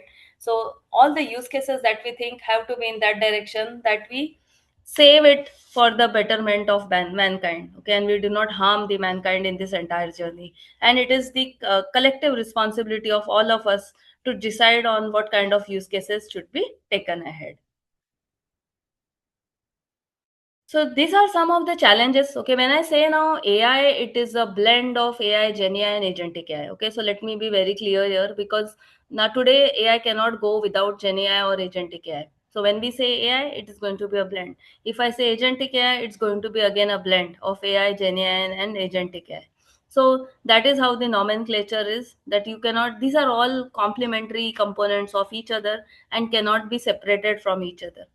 So what are the current challenges? Okay, first challenge is that we are seeing with our customers is IP infringement and plagiarism. So for example, a lot of times we see that the PII data is getting leaked out, or there are some IP related issues like the content has been taken out from the LLM, which was not supposed to be, which was supposed to be confidential and it should not be out in public.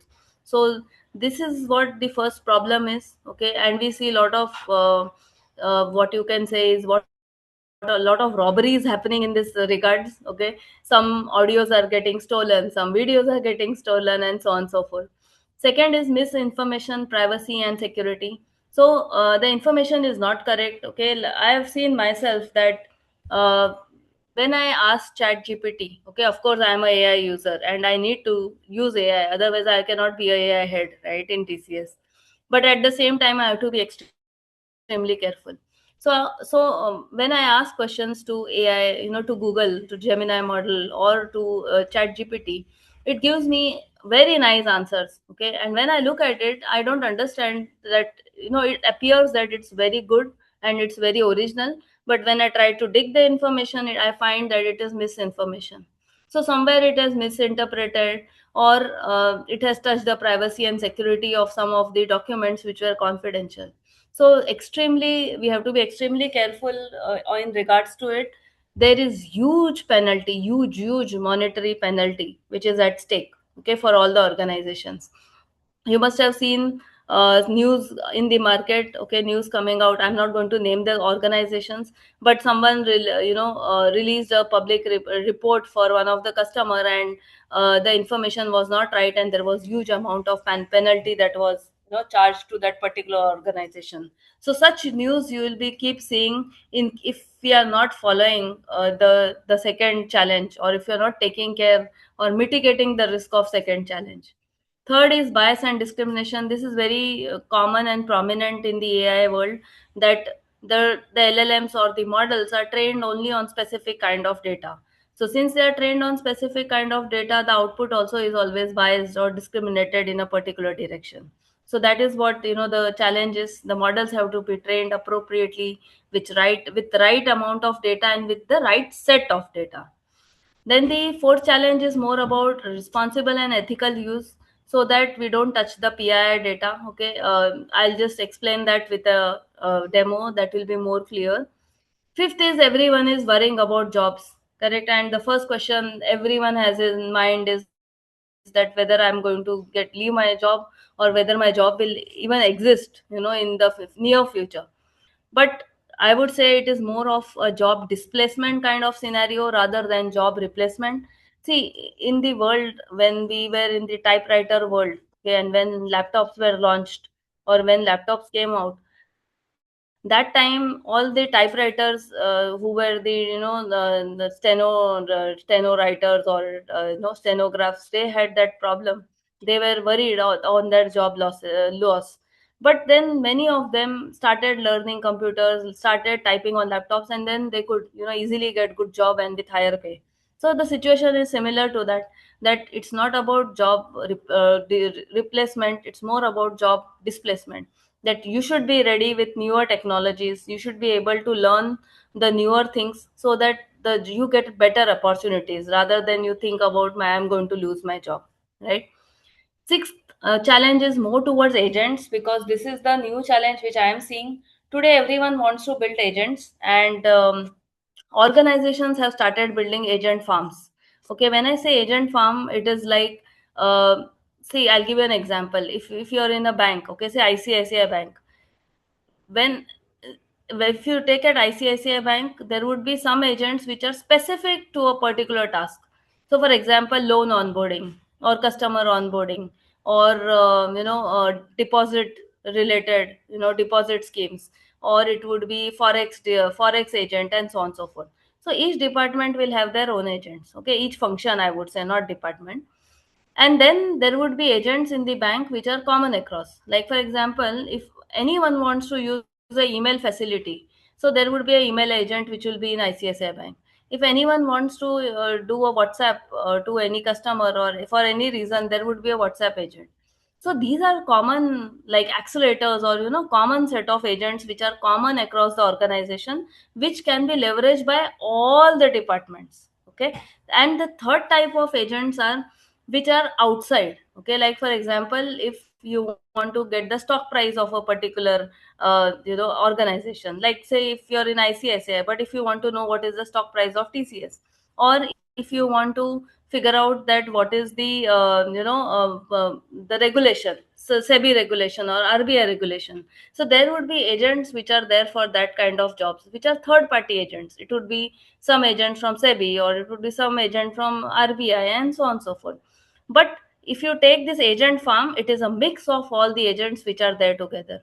Now, scalability of this agents for building complex applications is a challenge. I can always access one agent at a time. But if my solution or use case demands that I need to reach out to all these different types of agents, or many such kind of agents, and build a complex application, scalability still remains a challenge. Okay, there are a lot of things behind it. MCP is there, A2A protocol is there, digital payments are there, and so on and so forth. But I'm not going into that details for today. But at least this much is understood, that agent scalability for building complex applications is a bigger challenge which has evolved as of today. So let me just show you first of all that when I say AI and Gen AI, what kind of applications we are building. Okay, so this is one of the example from TCS side. It's a show and tell kind of story. Okay, not exactly customer application. I'm not allowed to show, but it will give you a good insight of how AI applications are built. So this is one of the case study where customer won an award for implementing this use case. There are different services or different lines of business, and this is the HRIT dashboard. Okay, now if you see, it's a simple dashboard. You'll say, what is Nita great about it? Okay, it's an analytics kind of application. So there is nothing AI here. It's a simple application where you have analytics, you have a dashboard, you have the KPIs, and then you have got different kinds of reports across different geographies or across different regions. Now the fun comes that when you're implementing such analytics, then this is the second dashboard which is giving you a map view. And if you see these bubbles, these are telling me the sentiments or the feedbacks which are received from these particular locations. The color of the bubble tells me that what is the sentiment, whether it is good, whether it is not good, or it has to be taken care of. In this demo, you see two colors, green and yellow. Okay, yellow is amber, you can think of it. Red, I have not purposely put in this demo, just to show you. Size of bubble tells that how many feedbacks came from that particular location. Okay, how many positive feedbacks came. And still there you can see there is nothing AI here. Okay, this is a different kind of analytics. But now this is the business area wise or business pillar wise dashboard, which is telling you that what was expected from this business function and what's the score that it achieved. And then you can also see trends coming in. You can also see the heat map coming in. Okay, again you will have a question, where is AI? But behind the scene, everything is powered with AI. Okay, and let me show you how. So there are three AI models which are running behind the scene. First model, which is giving you the color green, amber, or red. That means it is getting you the sentiment, positive, negative, or neutral. The second AI model is giving you the scoring, okay, which is out of 10 or out of 5, whatever. And the third AI model is mapping this particular feedback to the KRA which the organization measures. So whether it is quality related feedback, whether it is speed related feedback, and so on and so forth. And these all models are working together in a consolidated manner to give you the dashboards. So the dashboards which you were seeing in the at the start, they are all blend of AI. So you can see it's a very beautiful demo of analytics, AI, and Gen AI all stitched together in a single dashboard. Now the question is, where is Gen AI? It's coming. Now this is the payroll service, and then you can see all the KRAs which the organization measures here. So it's an executive dashboard. And if you see 30% of the feedbacks, the standard AI model was not able to classify.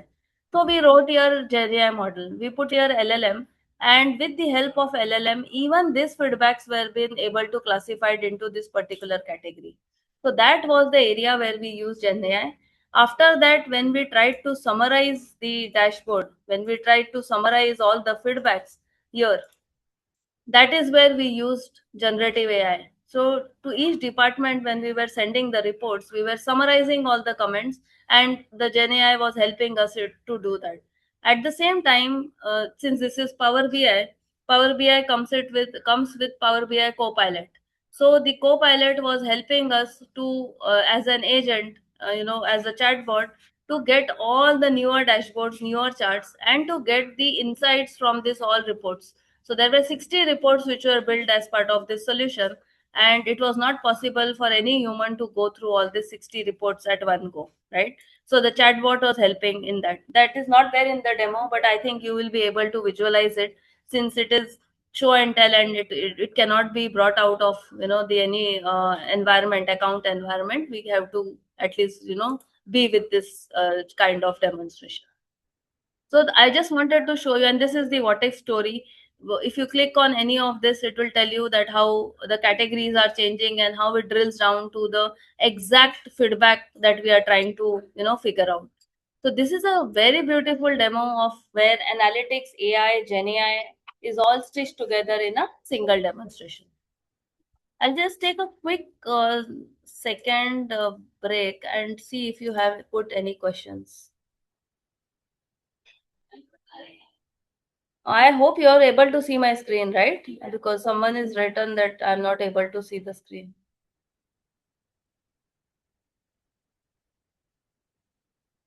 If you're able to see my screen, just type in the chat, yes. Okay, thank you. Okay, let's proceed ahead. Now let's go to second part. We start with what is the understanding of responsible AI. Okay, so responsible AI is a set of principles that guides the approach, design, development, and deployment, and the use of AI in accordance with the organizational and regulatory mandate. So this is the definition of responsible AI. Very simple one-line definition. It's a set of principles which guides approach, design, deployment, development, and the use of AI. Okay, in accordance with what? With the organization principles and the regulatory mandates. That's it. This is a responsible AI definition. Very simple, easy to understand. If you can pick this simple definition and understand it word by word, you are done. Okay. Now we have seen EU. Now, if you see each of the or country, okay, have released their own set of guidelines. I'm not getting into depth, but at least this is the EU guidelines, where what they have done is they have defined responsible AI into four pieces. Okay, so when I say responsible AI, it means it applies to use cases. Correct. Now, each use case they take and they bucket it into one of these categories. So simple. Okay, if that use case is a foundation model, like for example, if you are creating you want to use a chat GPT, or if you want to create a simple chatbot, it's you're using just a basic foundation model there. Correct. In that scenario, there is no problem. So you can just take the foundation model, deploy it, and you're done. You can start using it. Okay, there's no risk. And then there are some use cases, like for example, which determine the social category based on biometric data, or it detects the emotion, that means the sentiment, just the example which we have seen. Correct. Or it generates or manipulates content, like for example Gen AI use cases which are doing summarizations. In that the risk is minimal, because you're just passing that amount of data and it is summarizing it for you. Correct. In this scenario, there is no PI data, there is no important data, or there is nothing that we are talking about here. So the use case itself is having very minimal risk. It's good to go. You don't need anything. You have to be just transparent with what you are trying to generate as a summary, and you're done. You can go ahead and implement. Third type of use cases are which are very high risk. Okay, so suppose if you want to create any record keeping kind of use case, or if you want to create any medical devices, use any medical devices and create use cases out of it, or education related use cases you want to build. Now, these are high risk use cases, because here you will be playing with the PII data, or with the patient data, or with the public data. In that scenario, the risk is very high. So you need to have government permission to do that, or you need to clear it from your legal teams to get that permission. So these use cases are very high risk, okay, and they are very heavily regulated. And if you make little mistake into that use cases, you are going to have a huge penalty at stake. And then in Europe, there are some use cases which you can't do only. Okay, so for example, if you're looking at my face currently, right, and if you want to pass my video to a AI system and say, okay, how confident the speaker was, or whether she was talking, as per the subject that had been chosen for, or how much interest she had in, giving the presentation, and so on and so forth. If you want to do that kind of scoring with my video, you cannot do. Okay, so nothing you can do with respect to face detection or face. Okay, it's very simple. Such use cases are prohibited in Europe. Okay, so this is how the use cases are divided. They have followed the use case wise approach. Okay, in EU. So let me show you one example of what is not possible. Okay. Now, for example, this is my favorite solution, but cannot be implemented in Europe. Okay. Now, this is an example of a learning management system. Okay. Here, what we are doing is we are taking one picture of the candidate. Okay. Now, one picture can be easily got through application form, or when the student is first of all, first time when he's meeting you, you will always get first one picture of the student. So the image is uploaded, and just with that one picture we are trying to match the candidate image. So we are creating an encoding of it, so that now this candidate is registered into the system. Now when he wants to appear for some exam, self assessment portal, so he will just put, or he or she will just put his details, and he will just start the self authorization. Image is matched. Okay, we had our image, we had created embedding, so image is matched. And now there are two courses which the candidate has to attend. So first is this the assessment, which is your certification, and second would be the course which the person has to complete. And assessments can be again integrated with any kind of online certification program, or your assessment system which you're currently having in your college. You don't have to create anything new here. Now, so the certification is done, and now she will go and go and also go for the course. Okay, she can give the feedback which will be again assessed in an AI way, which we saw in our previous solution, right? How the feedbacks are assessed. So this is a very good use case. You will feel that, oh, this is an excellent use case now where the student is going and attending the course and it is getting noted. Okay, everything is getting noted. So, and then this is my picture. If I am not the user, okay, I have not registered, I will not be able to go and give the exam. If I'm trying to give exam for Pallavi, I cannot go and give her the exam. And then this is the admin portal where you can see the entire history, okay, of how many students were there, how many cleared the exam, and so on and so forth. And this is the individual wise scorecard. If you see a lot of AI here, self assessment, sentiment, engagement score, competency level. Now you will tell me from where did you get this? Correct? The sentiment analysis, engagement score, how did you get this? We did not see this. But now behind the scene, what is happening is the AI model, the video is passed through AI model. Okay. And in reality, each of the frame is being analyzed by AI. Okay, the student did not know this, it is happening. You can always give a message saying that your entire course will be recorded for quality purposes, audit purposes. You can give that, but even this is an excellent use case to implement. You can know that what was the engagement report, whether she was not there on the screen, how much interest she had while taking the program and all. This use case cannot be implemented in Europe. Okay, so this is what I wanted to show. Even if the solution is superb, there are guidelines which have to be implemented and it cannot be done. But this is the potential of AI. Okay, so I wanted to show you that aspect as well. Now coming to guardrails, okay, when we say guardrails, what are the guardrails? Okay, when we talk about it, so everyone will have their own definition of guardrail. I'll just give you a simple definition: trust and relief. Okay, that means you keep trust and then be relieved.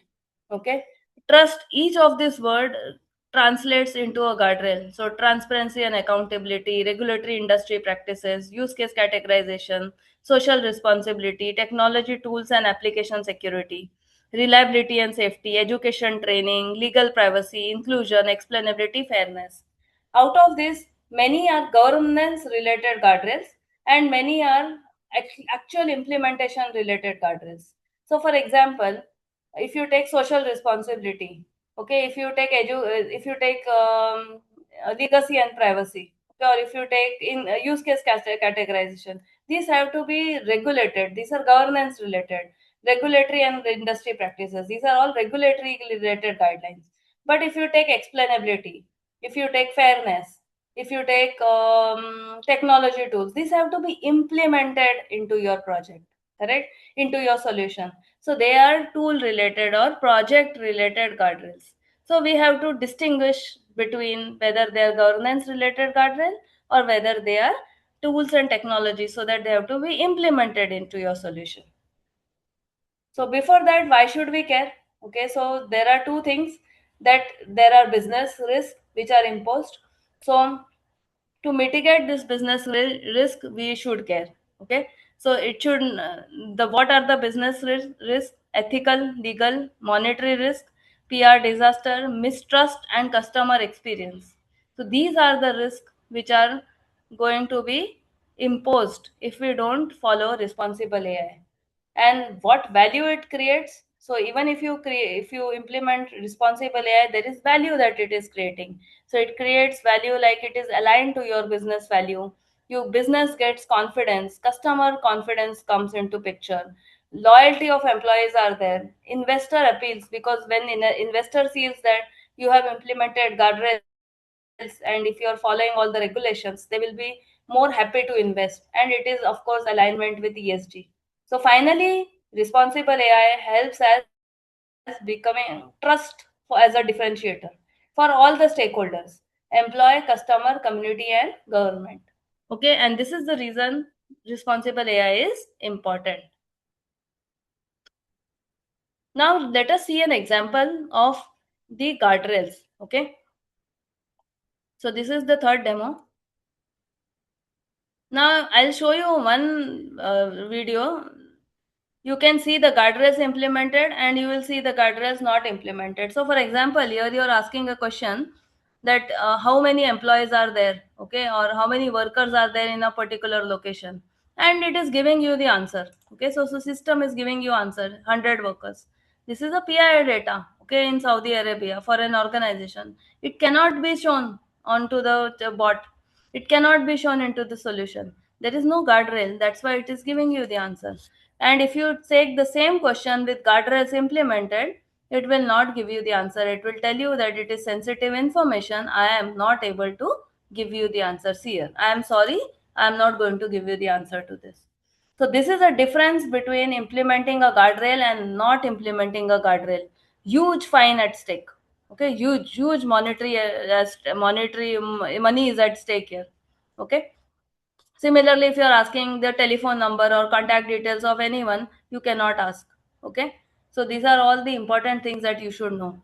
Now, this is a dashboard which is telling you how to monitor responsible AI. So for example, it is asking question, list all the queries that are blocked. So it is showing you in one shot all the queries which the responsible AI solution has blocked. Okay, your guardrails have blocked it. So you can see the different types of queries, okay, which people have asked to the LLM or to your AI solution and it has blocked. And what is the reason? Okay, so you know that it's a jailbreak kind of scenario, or it's a non-compliance kind of scenario. So you can categorize all this into the buckets and create your own dashboard for responsible AI.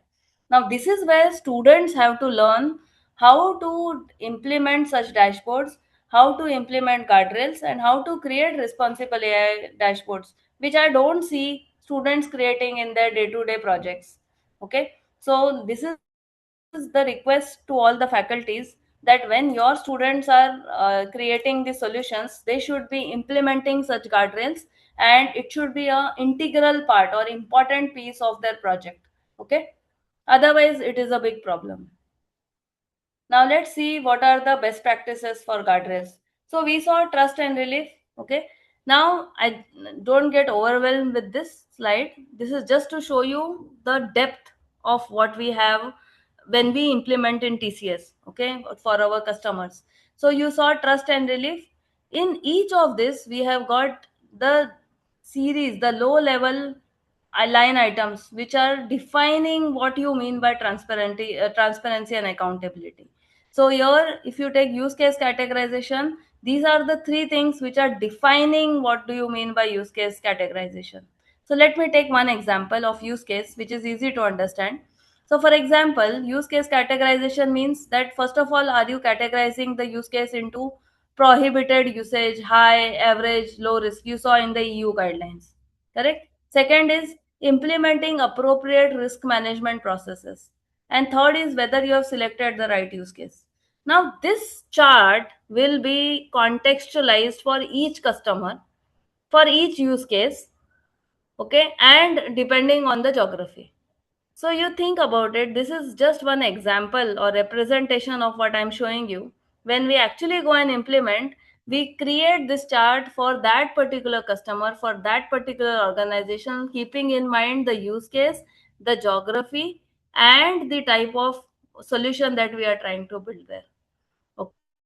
Okay, so just imagine the amount of depth that goes into creating this just one slide for one customer. Okay, we are not still implementing, we are just defining here. Okay, and that is how we want even your students to define. We don't want them to go into this detail, but at least when they say transparency and accountability, they should know what they mean by when they are implementing in their project, and they should be able to demonstrate to you when you're evaluating their projects, or hackathons or innovation days, that way. So when they are saying use case categorization, you should ask them questions that, okay, what have you thought about it? What is the type of your use case? What is the risk management process that have you followed? Is this the right use case you have selected? Is it displaying the PII data? So you should ask such counter questions, and you should have a team of students who are in your responsible AI team, okay, or a community, who is going to help in creating this or chalking this for your entire institution or for your entire project batch. So that is how you inculcate the responsible AI flavor into each of the student and in the DNA of each of the student and the college. Okay. And going a little more, so that now, see, the next question what you will ask me is, Nita, very good, we have defined it, how to implement it, correct? So it's, this is how we implement, this is how you will be creating charts. So when you say transparency and accountability, you have three columns. Okay, so for you it will be university. Okay, we have organization. For you it will be university. Second is which tool stack they are selecting. Suppose if you have got tie up with Azure, or if you have got tie up with AWS, correct, or you are using open source or any other thing, right? So it depends on that particular partner, okay, what they are giving to you. And then there is third party. So third party is if they are using extra tools for doing it. So for example, let me again take use case categorization as example. In this, there are organization level guidelines that you have to follow. So suppose if you are in Europe, you will follow Europe guidelines. If you are in India college, you will follow India guidelines of responsible AI, correct? And you will check in your project life cycle, you will include that whether it is a high risk project or whether it is a low risk use case, whether it is impacting the humans, or which kind of stakeholders it is impacting, is it taking into care the PII data, and so on and so forth. So you will have your own guidelines for that. Okay, in Microsoft world there is a hacks kind of toolkit, human AI interaction toolkit. It's a guardrail. So you can directly use that guardrail in your project to define the use case. You can look at the toolkit and you will get the definition of use case. So you don't have to do anything, you just pick that and you are able to implement. So the example which I showed you was Azure content moderation. Okay, when I showed you the guardrail example where you are asking the how many workers are there in Abu Dhabi, or what is the contact number of a particular user, I have implemented Azure content moderation guardrail. So the tool was giving to me out of the box, correct, but I have implemented. It will give, but we have to implement it, right? And then Nvidia or any other third party gives you a lot of other guardrails, open source related guardrails, which also can be implemented as part of your project. So it depends on what you want. So this chart should be there with you handy, or at least the students should prepare this chart so that you know that for that particular guardrail what they have thought and how they are implementing it in their project. Okay, I hope I'm clear here. And this is the other example for relief. I just want to flash it. I'm not going into detail. Anyway, you'll be having the PPT with you. You can go through it in depth. Okay, so just as a reference, I wanted to show you.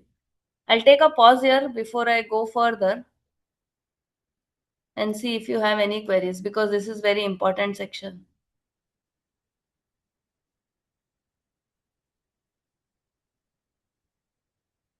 Okay, I'm getting feedback. Very nice. If there are any questions, please ask that too. Are you liking the session? Is it understood?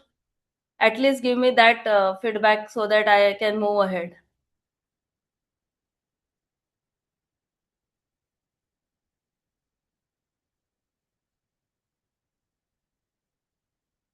Are you guys with me?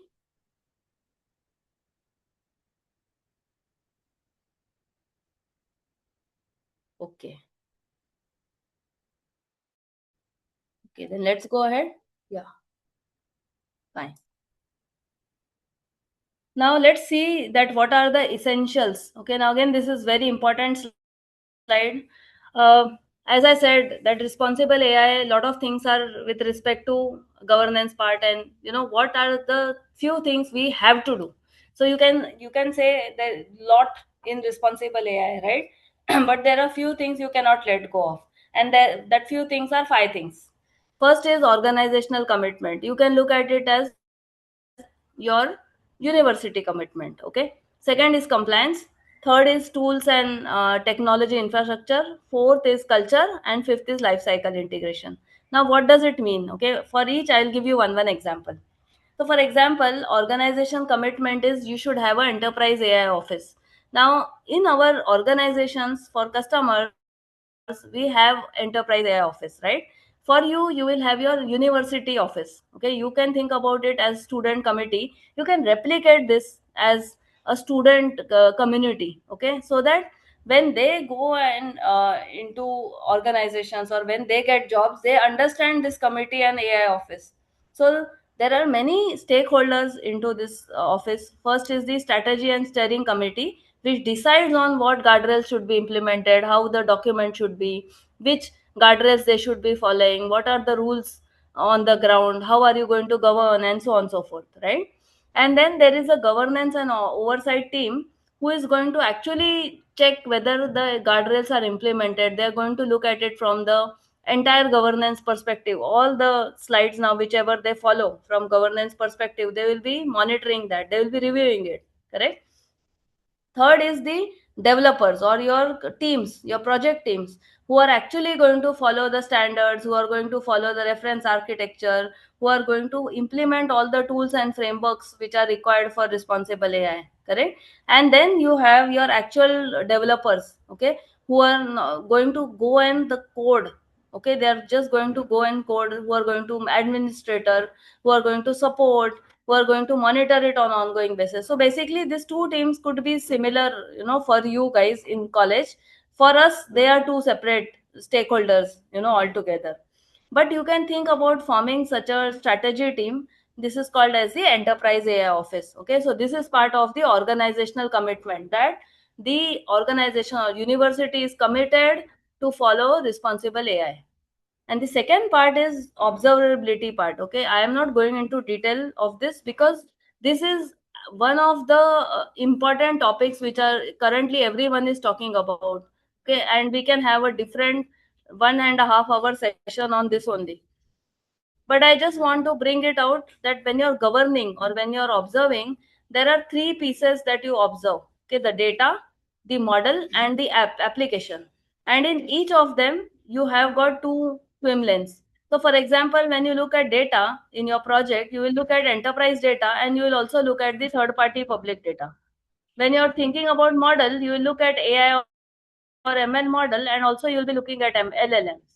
When you look at application, you will look at the AI application, and also you will be looking at the agent architectures, correct? So this is how you look at it. I just want to bring out this part, very important slide.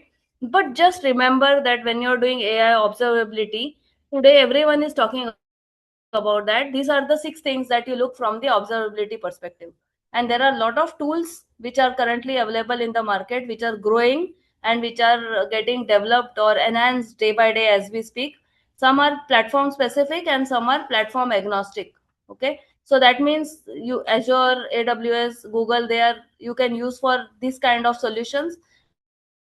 And then there are agnostic that you can use for anyone, like Grafana, Instana. You can call any agents, any AI model from anywhere in the world, okay? And you can create your observability dashboard here.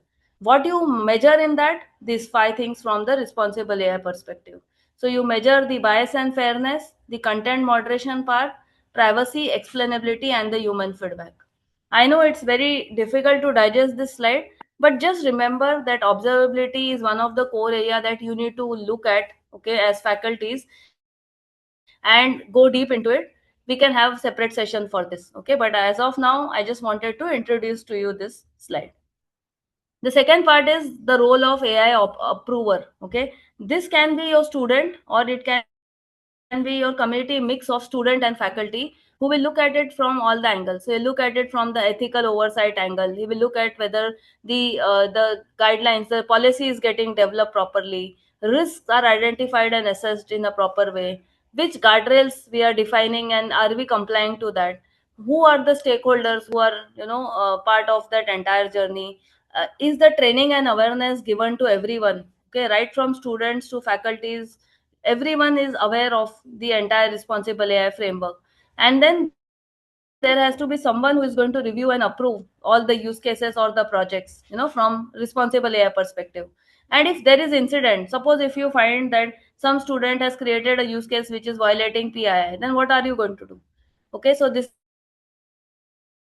is the incident response. How are you going to handle it? How are you going to continuously improve it? And then if there is any industry engagement that you want, like for example, if you want Geeta to come there, or anyone else to come there, review your responsible AI framework, or review the projects from that angle, that also can be done. Or some session has to be taken for advocating responsible AI in your universities. So that can be also a part of this reviewer job, okay? The third part is that it is not just one place that you want to implement responsible AI. Throughout your project life cycle, responsible AI is going to be integral part. Okay, so this chart tells you right from requirements to your post deployment, everywhere you're going to see responsible AI coming into picture. Okay. And then this is the part of culture building. That means everyone, right from your developer designer, that means for you it is the student, for us it is the end, the person who has joined as fresher and is a developer designer. Right from that role to the top level role, to the heads, leaders, everyone has to be trained on the culture building part of responsible AI. If only students know how to implement tools, it is not going to help. Everyone, each and every person in the entire organization is currently aware of responsible AI. So this is how we do culture building. For you, it is that the entire faculties, all the students, all departments, irrespective of whether they are from IoT department or from manufacturing department or electronics department, whoever is implementing AI has to be aware of responsible AI. That is the clear message. Okay, so it's part of culture building. Each and every person has to be aware. And then these are tools and technology infrastructure. For this, you guys will be more better. Okay, I am sure that you guys have implemented fairness and bias into your AI projects, in your AI model, so you guys would be knowing this more better than me. But I thought I'll just talk about very high level that when you talk about biases, these are the 5 types of biases that we address: the data bias, algorithm bias, human bias, systemic bias, and the deployment and usage bias. There are different ways in which you detect and you fix the bias as well. So bias detection techniques, I think you guys will be familiar on, like to use data analysis or use the fairness metrics, or by evaluating the models or using the tools which are available and continuously monitoring. Correct? How to fix it? You can fix it at 3 places. First is while pre-processing the data. So before your data goes into the model, you will be fixing the bias. If your data is already gone, you will train it with additional data so that the bias is fixed. And sometimes after the model is generated, you may want to again go back and train or calibrate it so that the post processing part is taken care of. So there are 3 ways at 3 stages where you fix the bias. Okay, and this is how we look at it. Okay, so fairness, this is about fairness, that it is not that one size can fit all. It it is a ongoing iterative process. Okay, so you will be looking at it and in all the angles. You will look at it from the AI cycle end to end governance perspective. Model cards you will be touching, you will be having the data pieces, the data cards you will be touching. Lot of audit and compliance will be done for seeing that from the fairness and bias perspective. And of course, you are not going to rely on tools. There is going to be human in loop who is going to look at the entire fairness and bias from that angle, right? So this is another example of tools and techniques. Again, here you guys will be more sound or better, from the technology angle than me. So you will have a lot of ways in which you can evaluate the models. You'll have perplexity and log likelihood. We have the blue and the ropes scores. We have self blue. We have the IS and the field kind of mechanisms for images. So you can use different types of technologies, different types of tools for different kinds of use cases. So depending on the use case, you select what kind of tools and technologies you want to select for measuring the bias and the fairness. Okay. Now this is the last section where we have the India level policies. So just 2 things I want to bring to your notice. One is, if you go to Google and you type the AI responsible AI guidelines for India, by NASCOM, you will be getting a document. Okay.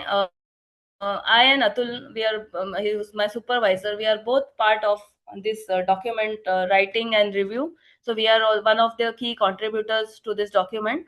And the second document is the guidelines which has been written specifically for developers.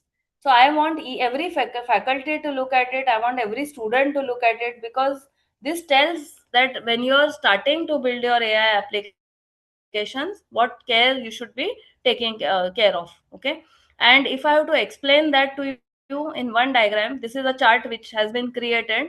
Lot of effort has gone in creating this chart. Okay, and you will feel it's very simple, but it's a huge effort. When you look at the document, you will understand the use of this chart. Okay, so this is the when you talk about developer playbook, there are 4 stages. First stage is conception. Okay, so when you say conception, it is conception of the use case. So there are 2 risks that you want to look at it. A model not being fit for purpose, unaccountable development and use of the model is the second risk that you look at here. The second part is the collection, processing, and the usage of data. Okay, so you can see there are again 4 risks here that has been taken into account. Then there is a stage 3 where you talk about designing, development, and testing of the solutions. Again, there are there are 6 risks here which you are trying to address and mitigate in the document. Okay, and the stage 4, which is about deployment stage and monitoring and maintenance, there are 2 risks and mitigation. So this is a snapshot of that entire document, developer playbook. I request you to sincerely go through that document and then look at this chart. Okay, this chart is like a ready reckoner, okay, for you, but you will appreciate and comprehend this chart only when you go through the document. Okay, then you will understand the use of this chart, how simple it is. So what you should be doing, colleges as faculties, the college DNA has to be changed, okay, to include responsible AI. Student DNA has to be inculcated so that students understand the use of responsible AI. All your projects should go through responsible AI. If your projects are not part of, are not following responsible AI, please give 0 to that project. Okay, startups, if your students are going for startups, they should know what is responsible AI, what kind of solutions they are building, are they following responsible AI guardrails, because in startups it is very loose, you know, they can do anything. So that is the place where they have to be extremely careful about implementing guardrails. As a reviewer of innovation and hackathons, if I go and judge any hackathon and innovation and I look at the AI projects, if they are not having RAI, I just disqualify that project. Okay, so that is how it has to be taken, you know, very seriously. All your solutions have to be audited from the responsible AI front. Okay, so finally, about maturity, I understand all universities are at different levels. Okay, so you cannot be thinking that you will have full-fledged responsible AI framework. You know, Nita has said, so from tomorrow we'll have you. It's not going to happen. You have to go slowly. You have to start with emerging. So you adopt the basic practices. Then you enable. You just bring out more features. You know, bring out accountability. Make the teams, internal teams, you know, as faculties and mix of students, and then ensure that tools and solutions are implemented. At least in ensuring phase, I want you guys to be there. Okay, enforcing and empowering is really a little, you know, advanced stage, but at least universities should be till ensuring phase, where they understand what has to be implemented, they should understand what guardrails they are implementing, and they should know what tools have to be implemented. Okay, so at least till level 3, I want all the universities and faculties to adopt responsible AI. Okay, while they go in organizations or when they do internships in organizations, they will be going to these levels anyway, but at least they should be till this level in the university. And the final thought is that it's all about recoding your DNA. It's not going to happen, it's not a day journey. Okay, so it's about educating everyone, bringing the culture of responsible AI, implementing it in your projects, and then moving ahead. Okay, so this is all what I had today for you guys. I'll take a pause here and see if you have any questions, thoughts, feedbacks, or any ideas you want to share, or what you are doing in colleges if you want to share. Yeah.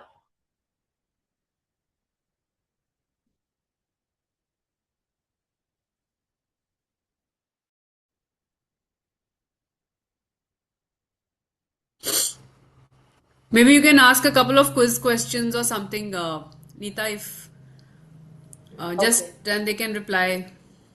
Sure. Okay.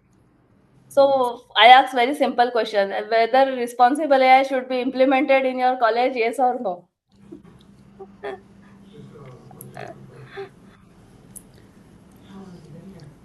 Okay, very good. Okay, next question is, are you implementing responsible AI in your college currently? It is difficult. We have to start slow, right? That is what I explained the maturity, Mubin, that you have to go slowly, okay, and you have to, yeah, start. So, are you implementing? Yes, okay. So, what are you implementing? Any thoughts you want to put? Like, are you implementing guardrails, or are you putting a governance mechanism, or are you using any tool and technology for doing it?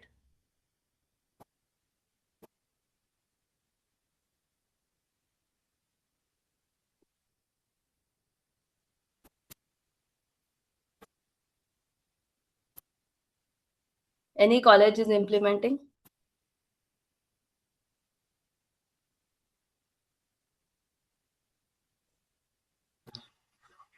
Okay, till now no try. Yes, you have to try and you have to start the journey. Okay, so it all begins with culture building. See, if you want to ask me, if you're not doing, and I see that it is everyone is typing, it's difficult, and we want to try. Easiest way is you ask someone to come from outside and give a first of all a session on responsible AI. Okay, to the students and the faculties. That should be your first step of educating everyone. Okay, second step is when the students are doing the projects, you tell them that what kind of guardrails you're implementing. Okay, now when you put them guardrails, automatically they will be coming up with some tools, or they will be telling you that these are the guardrails we are implementing. So your journey has started. Okay, and then slowly you try, and then once you are done that, you anyway are going to audit it. So you're going to have a team of faculty and student mix who are going to review this responsible AI guardrails. So this is how you start your journey. Start slow, start simple, and then proceed in a huge way.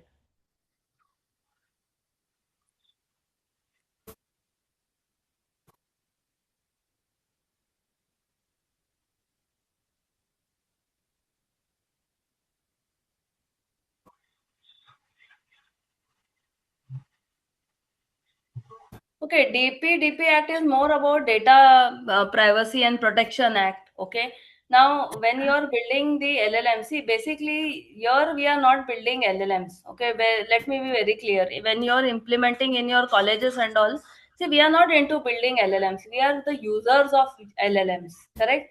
So, when you are thinking from DP Act perspective, you just try to ensure that what data you are passing out, passing to the LLM. So, for example, if you are building a system for measuring the sentiments or say feedback, the system which I showed you as a demo, you are not going to put any customer data there. Okay, you are not putting that Neeta has said this feedback or Neeta's contact number, Neeta's phone number, which department she's. You are not putting all that.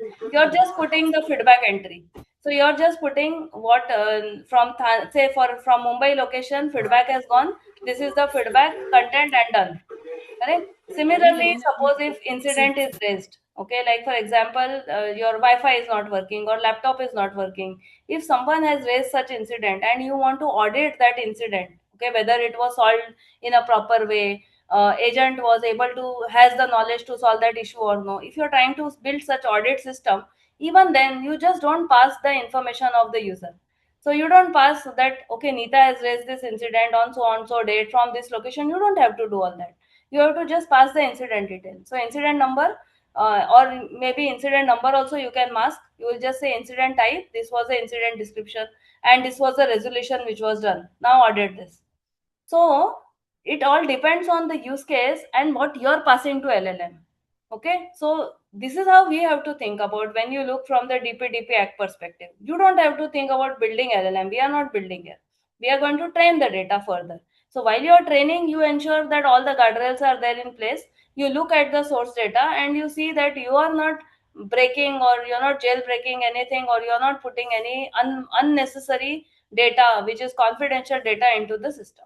So that is what we should be taking care of.